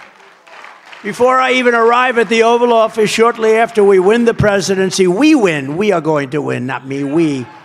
I will have, if you go and vote, Christians, please, I'll report you to Ralph Reed. How about if Ralph didn't vote? I want to check Ralph's voting record. He votes. If Ralph, I would be shocked. But I'm saying that because you have to remember, you do have to do it, because you don't do it. But we will win the presidency, and I'll have the horrible war between Russia and Ukraine, which would have never happened if I were president. I will restore that. Now, I'll have that settled. But you know what's happened? It's just so. It would have never happened. You wouldn't have any lives taken. You wouldn't have had those ancient cities, those gorgeous golden towers knocked down, obliterated. You can never build that stuff again, that history. But far more people are dead than they said. And you would have never had the attack on Israel on October 7th. You would have never had it. You would have never had the attack on Israel. And you wouldn't have had inflation. I had the oil. It was caused by energy. Now it's caused by everything. The energy started it, and started it with with a level of nobody's ever seen anything like it. The inflation, I believe it's the worst inflation this country's ever had. And inflation is known as a country buster. So you wouldn't have had just those three things. Think of it. If you didn't have Ukraine, if you didn't have inflation, and if you didn't have the attack on Israel, just those three, what a different world this would be. Just those three. And then we could name about 30 more. You wouldn't have had that Afghanistan disaster as an example. Not getting out. I was going to get out. I was going to keep Bagram, though, because it's 1 hour away from where China makes its nuclear weapons. They're giving up one of the biggest air bases in the world. You know who occupies it now? Take a guess. China! China occupies Bagram. Thank you very much. Did they send us a letter? President Xi, where's your letter? Thanks. It's unbelievable. I would have kept it not for Afghanistan, but it's 1 hour away from where they make their nuclear weapons. In my next term, we will build a great iron dome over our country, a dome like has never been seen before, a state-of-the-art missile defense shield that will be entirely built in America and create jobs. We're going to build it in America. Israel has it. Israel has it. Why don't we have it? I mean, we're more of a target in many ways than Israel. Why don't we have it? And by the way, 300 missiles shot, only one got through, and that was wounded. It didn't hit its target. But so 300 missiles shot, and essentially none got through. It was. Why don't we have it? We're going to have it, and we're going to build it in America. It's all going to be made. We're not going to be shipping it out to other countries to do like we do so stupidly. You know, they make fighter jets where they have different countries make different parts. And I said, what happens in case of a war? You're going to be sending parts all over the place? You got to make the jet in one location. These people are crazy. No, they do it. They concede it to all these countries. Well, we want to make the engine. We want to make the wing. So you got wings being sent. We want to make the tail. You got these parts that they put it together. You got to make your planes. This is military stuff. You got to make your planes. Common sense. We are the party of common sense. That's what we are. We're going to rebuild our cities into beacons of hope, safety, and beauty better than they have ever been before. Right now, they're killing fields, our cities. We're going to give back our law enforcement. We're going to give them back the respect that they deserve. They are being treated so badly. If they do something that's harsh to stop a crime, they end up losing their pension, they end up losing their job, they end up losing their family and their home. And I'm giving immunity to police all over the country for that. I mean, we have some police forces where they make you go out and get a lawyer to defend yourself. They won't defend you. You have to hire your own lawyer. Now, I know more about lawyers than any man, perhaps. And I don't like lawyers, and I don't like the fees. But can you imagine a policeman having to hire a lawyer to defend himself? We are going to give immunity to police when they do their job. We will take over the horribly run capital of our nation in Washington, D.C. It is so badly run. And we will clean it, renovate it, and rebuild our capital city so that it is no longer a nightmare of murder and crime. We are going to have... Look, they go down from places. I mean, think of it, what's happening here. They come from Iowa. They come from Idaho. Those are the two that Biden always gets confused. It's wonderful to be in Iowa, but he notices the fields are all potato fields. I didn't know they made so many potatoes in Iowa. The worst is when he said, it's great to be in Florida. And he's in Maine. You know, you're looking outside. It's freezing. It's great to be in Florida. I love the people of Florida. So much so that we're leading in Florida by about 17 points.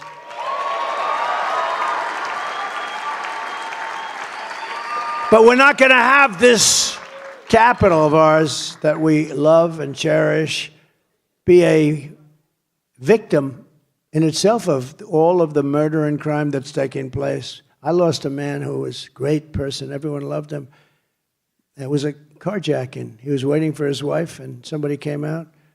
Didn't even give him a warning, just said, just took a gun, shot him through the head 5 months ago. Shot him through the head. The wife is walking out. He was picking up the wife from work, shot him through the head, dumped him into the street, took the car. They caught him. And you know he'll be protected by all sorts of things. those people get protected. We don't get protected, but they get protected. On day one, I will sign a new executive order to cut federal funding for any school pushing critical race theory, transgender insanity, and other inappropriate racial, sexual, or political content onto the lives of our children. And I will not give one penny to any school that has a vaccine mandate or a mask mandate. I will support a strong policy, which I have, of universal school choice, allowing parents to choose the public, private, charter, or religious school that best suits their children. I will support America's homeschool families, including allowing 529 education savings accounts to be used for homeschooling expenses, up to $10,000 a year per child, completely tax-free. This room likes that more than some rooms. Some rooms don't, and that's okay, but this room does. That's good. Glad I said it, actually.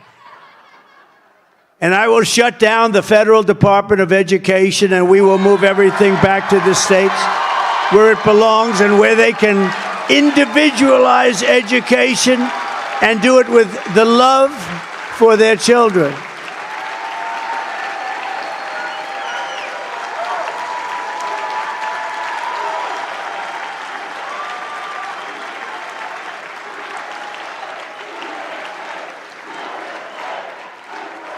Thank you. Think of it. We spend more money per pupil than any country in the world. Vote. Oh, vote? Go ahead. Vote, vote, vote.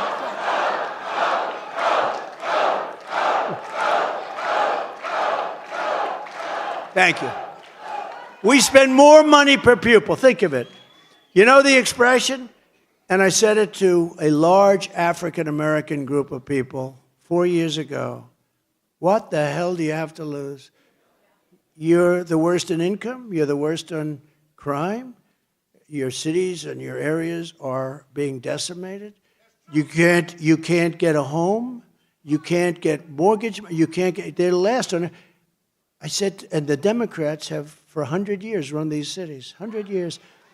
I said to them, what the hell do you have to lose? And you know what? They agreed with me, and I did very well. And now we're at the highest level that any Republican has been with African Americans and with Hispanic Americans.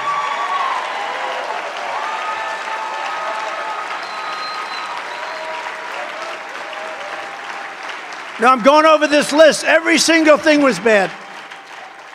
I said, what do you have to lose? But I say the same thing about the education. So we're last per pupil. We're last. We're at the bottom of the list in terms of the capabilities. 40 different countries. We're at the bottom of almost every list. But we're the top of the list in cost spent per pupil. We spend more money per pupil than any other country in the world, by far. And yet, we're last on the list in terms of, so what the hell do we have to lose? But I also know, like places like, go back to two I just mentioned, but look at Iowa, look at Idaho, look at some of the, you'll have some of the best school systems in the world. And you know what we'll do? We'll give them about half the money that we send them now. And for half the money, they'll have a lot of money left over. We'll cut our budget in half.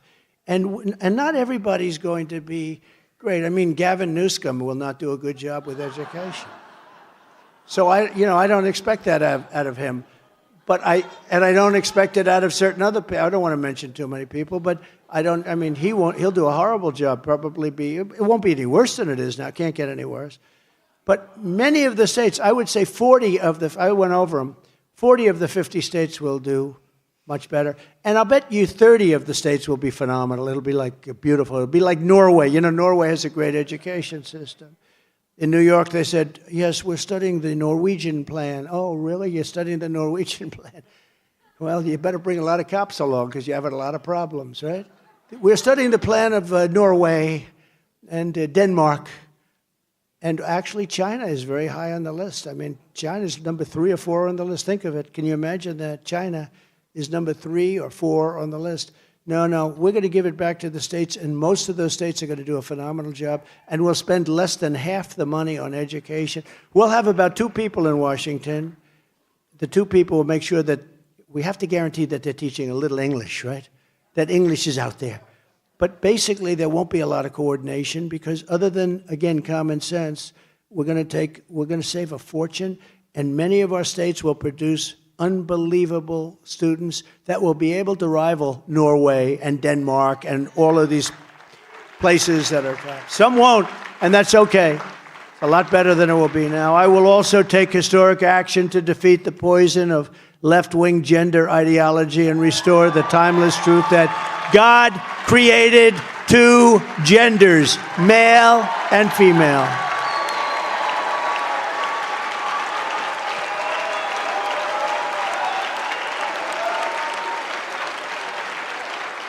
And I will immediately, on my first day, sign an executive order to keep men out of women's sports. That'll take about 10 minutes. And I will fully uphold the Second Amendment because your guns are under siege, and I protected them for 4 years. You were protected. We will protect innocent life, and we will restore free speech right from the beginning, and I will secure our elections. I will secure our elections, and as I said, our goal will be one-day voting with paper ballots, proof of citizenship, and a thing called voter ID. You know, when you negotiate with the Democrats, you start off, you say, look, the one thing we have to have voter ID. No deal. And I said, wait a minute, let's get this. We want voter ID. In other words, a little identification, right? Nope, we don't want to have that. Why don't they want? Because they want to cheat, that's why. They will, you know, when you go into the Democrat, I always say Democrat, you know, they'd rather have it the Democratic National, it's much nicer sound. Why don't they change the name? It's probably better. They hate it when you say the Democrat National Convention, right? It's much more beautiful. Actually, even when I make a speech, if I want to make a nice, elegant speech, let's say I came in here with a different attitude today, and I'd say the Democratic National Convention. Now I say the Democrat National Convention. It sounds flat, right? But I call them that because they don't want to be called that. They don't want to be called that. But when you go into their convention, you've got cards that are like, do you ever see some prisoners where they go like this? Well, how about my card? Did you see that picture of me? Did you see that? Do you believe that one? My parents said, what the hell happened to my boy? That was not in the cards. They didn't teach me that at the Wharton School of Finance. No, they're bad. These are bad people. But they have all sorts of information. They have everything. They have everything down. So it's okay for them when they have their convention to have a big card on your chest, hanging down off your chest. But it's no good for voting. They don't want it for voting because they want to cheat. We're not going to let them get away with it anymore. And there is one thing I will say, too big to rig. You make it too big to rig, we don't have to worry about it. There's a level at which they can't. If you took the 10 worst presidents in the history of the United States and added them up, they would not have done near the destruction to our country as crooked Joe Biden and the Biden administration have done. He's crooked. He's a total thief. So if you want to save America, get your friends, get your family, and get everyone out to vote. You got to go vote. I'll say it again and again. Vote, Christians.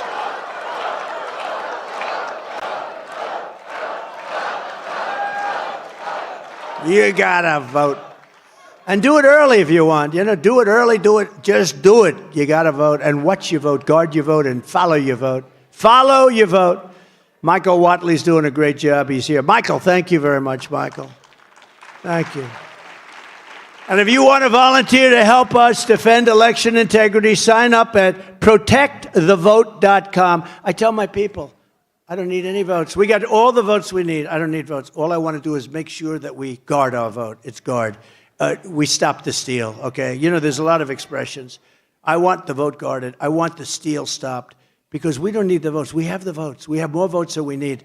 What we need, I tell these guys, I tell even RNC, I tell Michael, I tell Laura, I don't care. We have all the votes. What I don't want is those votes to disappear. They disappear. And new votes appear, brilliantly appear. That's what we have to do. If we do that, we have it made. If we don't do that, we're fools, okay? We're fools. In conclusion, America has always been a nation won, built, and sustained by Americans of faith. So true. It was faith that led the Pilgrims to cross an ocean and settle this majestic continent. It was belief in our Creator that led the Patriots to defend their liberties in the war for independence. It was belief in America's God-given destiny that pushed the pioneers to journey west. It was trust in God that led the generations of American believers to end slavery, defeat fascism and communism, and expand civil rights and make this into the greatest and most exceptional nation in the history of the world. But now we are a nation in serious decline. We are a failing nation. We are a nation that has lost its confidence, willpower, and strength. We are a nation that has lost, quite simply, its way. But we are not going to allow this horror to continue. Less than 4 years ago, we were a great nation, and we will soon be a great nation again.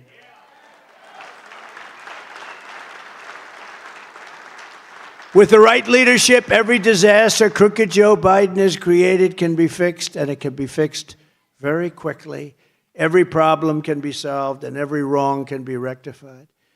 By this time next year, America's borders will be strong, sealed, and secure. We will let people come into our country, but they will be let in legally. They will come in through a legal process. Inflation will be in full retreat. Our economy will be roaring back. Optimism will be surging. The American dream will be thriving again for citizens of every race, religion, color, and creed. Law and justice will reign all throughout our land. Freedom will be restored. The flame of liberty will be burning bright again.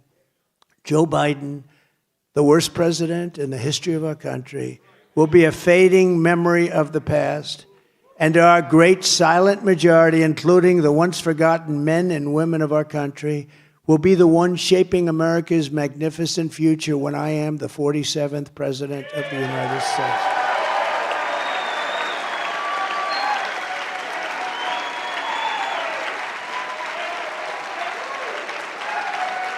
Because we are all Americans, and together we will show November 5th to be the most important day in the history of America.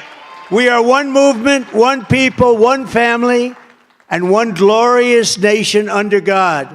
And together we will make America powerful again.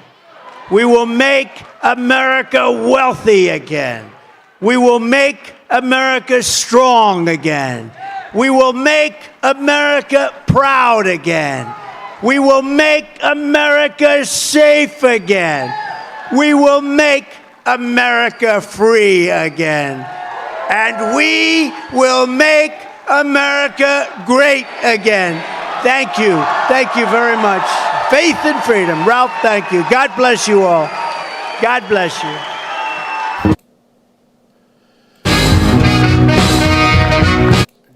God bless that man. I mean, he got on stage at about 1:15. I'm sorry, about 1:45. And it's 3:13. Almost a 2-hour speech. Now it's 3:13, 3:15. He now has to basically shake hands, talk to some of the people backstage, get in his plane, go to Philadelphia. At 6:30, 7 o'clock, he gets on stage and do it all over again, which means we get to do it all over again. We're going to do it at 6:30 tonight. It's 3:30 now. I get some grub, talk to the wife, see how things are going out there, walk the dog, eat something. Man, I don't know how this guy gets that kind of stamina. I don't know where he gets that kind of energy at that age. I'm just sitting here talking to you guys, and I'm like, whew, man, we got this. He's going for a couple of hours, and then we got to take a break, and we got to do it again in a couple hours. I don't see how Dementia Joe has a shot. I don't understand how this can even be close. I noticed there were a few trolls in here today, and it's just amazing to me. It's like, what he said about the black people, when he said, what do you got to lose? Every single one of these trolls, every single black person I talk to, I have to ask them, and I have to ask them all the time, what is it you don't like? What is it that you have a problem with? Why are you being so stone-headed? You're not making any sense to yourself. You're not making any sense to your family. I could see if the contrast was even close.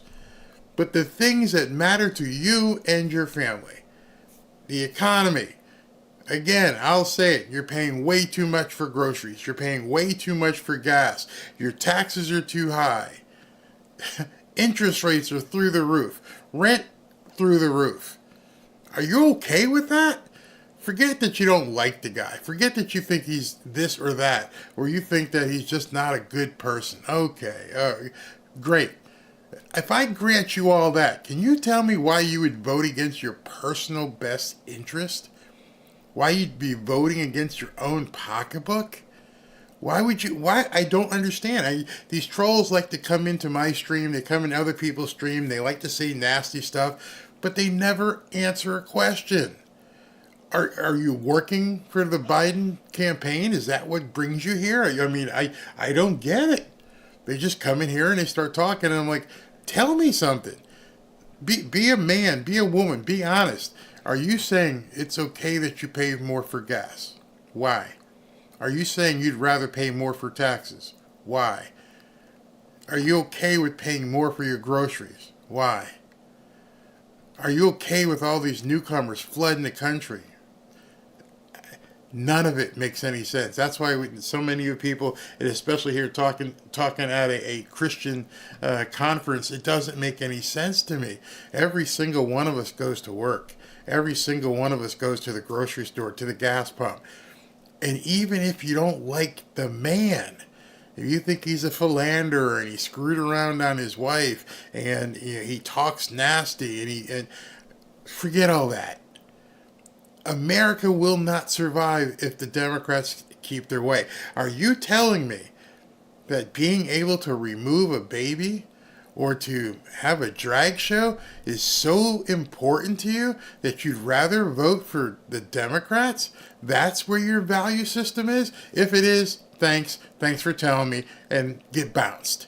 I don't want to talk to anybody who thinks that way. I don't want to know anybody. I don't want to associate with anybody. I'll give you the chance, but if you're going to tell me that the number one reason you want to vote for Dementia Joe is because you want to be able to get rid of babies, if you want to be able to have drag shows with children, if that's what your value system is, God bless you. Have a friggin' good day. You are this far. You have this much of the majority of people. You're so minority. And that's why I don't think this thing is even close. I don't think anyone who has a child, who pays bills, who actually goes to work, who sees their paycheck, just the value of it. One of the things I've been talking about with Lear Capital is the de-dollarization, how you're getting so much less. I mean, he illustrated it with a joke when he showed the tic-tac from before and the tic-tac now. And he's illustrating it because you have to notice that when you go to a store. He used to buy, the box was this big, and now the box is this big. Man, it just doesn't make any sense whatsoever why anybody would be voting for that, unless, of course, you just don't care. Debbie, thank you very, very much. And to all of you, if I didn't have a chance to recognize you, thank you very, very much. It goes a long ways. I just don't, it doesn't make any sense to me. Bill says if they want a drag show around my grandkids, it will turn into a drag show as they drag them out the door. Doesn't make any sense. Where's your values? You don't want guns. I understand that. So we do. But in terms of the stuff that actually means something to Americans, where have you lost your way? If that's what's most important, yeah, no, Trump's not for you. And none of us here who are cheering for Trump can ever be basically interpersonal with you. I wouldn't want to work with you. I wouldn't want to know you. If that's what's most important, because you are voting against your own best interest. You have been brainwashed, bamboozled into thinking that's what's most important. go live your life, man. Go live your life. Don't hurt anybody. But if that's what you want, get lost. Just get lost. Hey, thank you very much, Holly. So it's just crazy. It's absolutely crazy. So, guys, I'm going to get out of here myself. Oh, my goodness. One of the guys who just went so fast here said $6.99 gas in San Diego. $6.99 gas. And we know what California, most of California is like. Why would you want that? Doesn't make any sense. I mean, seriously, I could see if both guys were willing to have the American economy just robust. But we know that's not the case. So every troll, Tommy does his best bouncing people out of here, but we're hoping that they'd interact. Dude, do you only exist to basically scream at Trump and Trump supporters? It doesn't make any sense. You're just crazy. Absolutely crazy. Thank you, Bill. So, hey, guys, I'm going to bounce because I'm going to be back here at 6:30. Love for you to join me as well as we do the Philadelphia rally, which should be interesting. Should be interesting to see what goes on in Philadelphia. It's 6:30 tonight. Going to go ahead, like I said, get something to eat, do something for yourselves, get out there, touch grass, get some sun. It's only 3:30, and then get back here at 6:30 because it'll be a completely different mood. As you could tell, I saw a couple comments like, Trump's kind of reserved. Yeah, he's talking to a room full of Christians. He's making sure that he's not over animated. He made sure he didn't say any bad words to offend them. But, at some point, he's right. You need to take the gloves off. If you're ready to fight, or rather you should be ready to fight, to heck with all the stuff. Forget the turn the other cheek stuff. It's time to fight back. It's time to swing. Be the Jesus that turned over the tables. There's nothing wrong with righteous anger. What we just seen in this last week with these kids being, I can't even say it here on YouTube, but 12 and 13-year-old kids, a beautiful woman out for a jog, and they take her life and do heinous things to her. It's time to be righteously angry. It's time to say, I've had it. I understand I am a man of God. You may be a woman of God. But at this time, we need to just start tossing tables and go, you need to get the hell out of here. There's nothing wrong with that. So I'm going to bounce. Going to see you guys at 6:30, 3 hours from now. Get some food, get some fun, have some daytime with the family, and get back here at 6:30 for the rally, which I know is going to be a completely different mood in the room than it was at this Christian event. So thanks for tuning in on a short notice. It's going to be a bumpy ride here all the way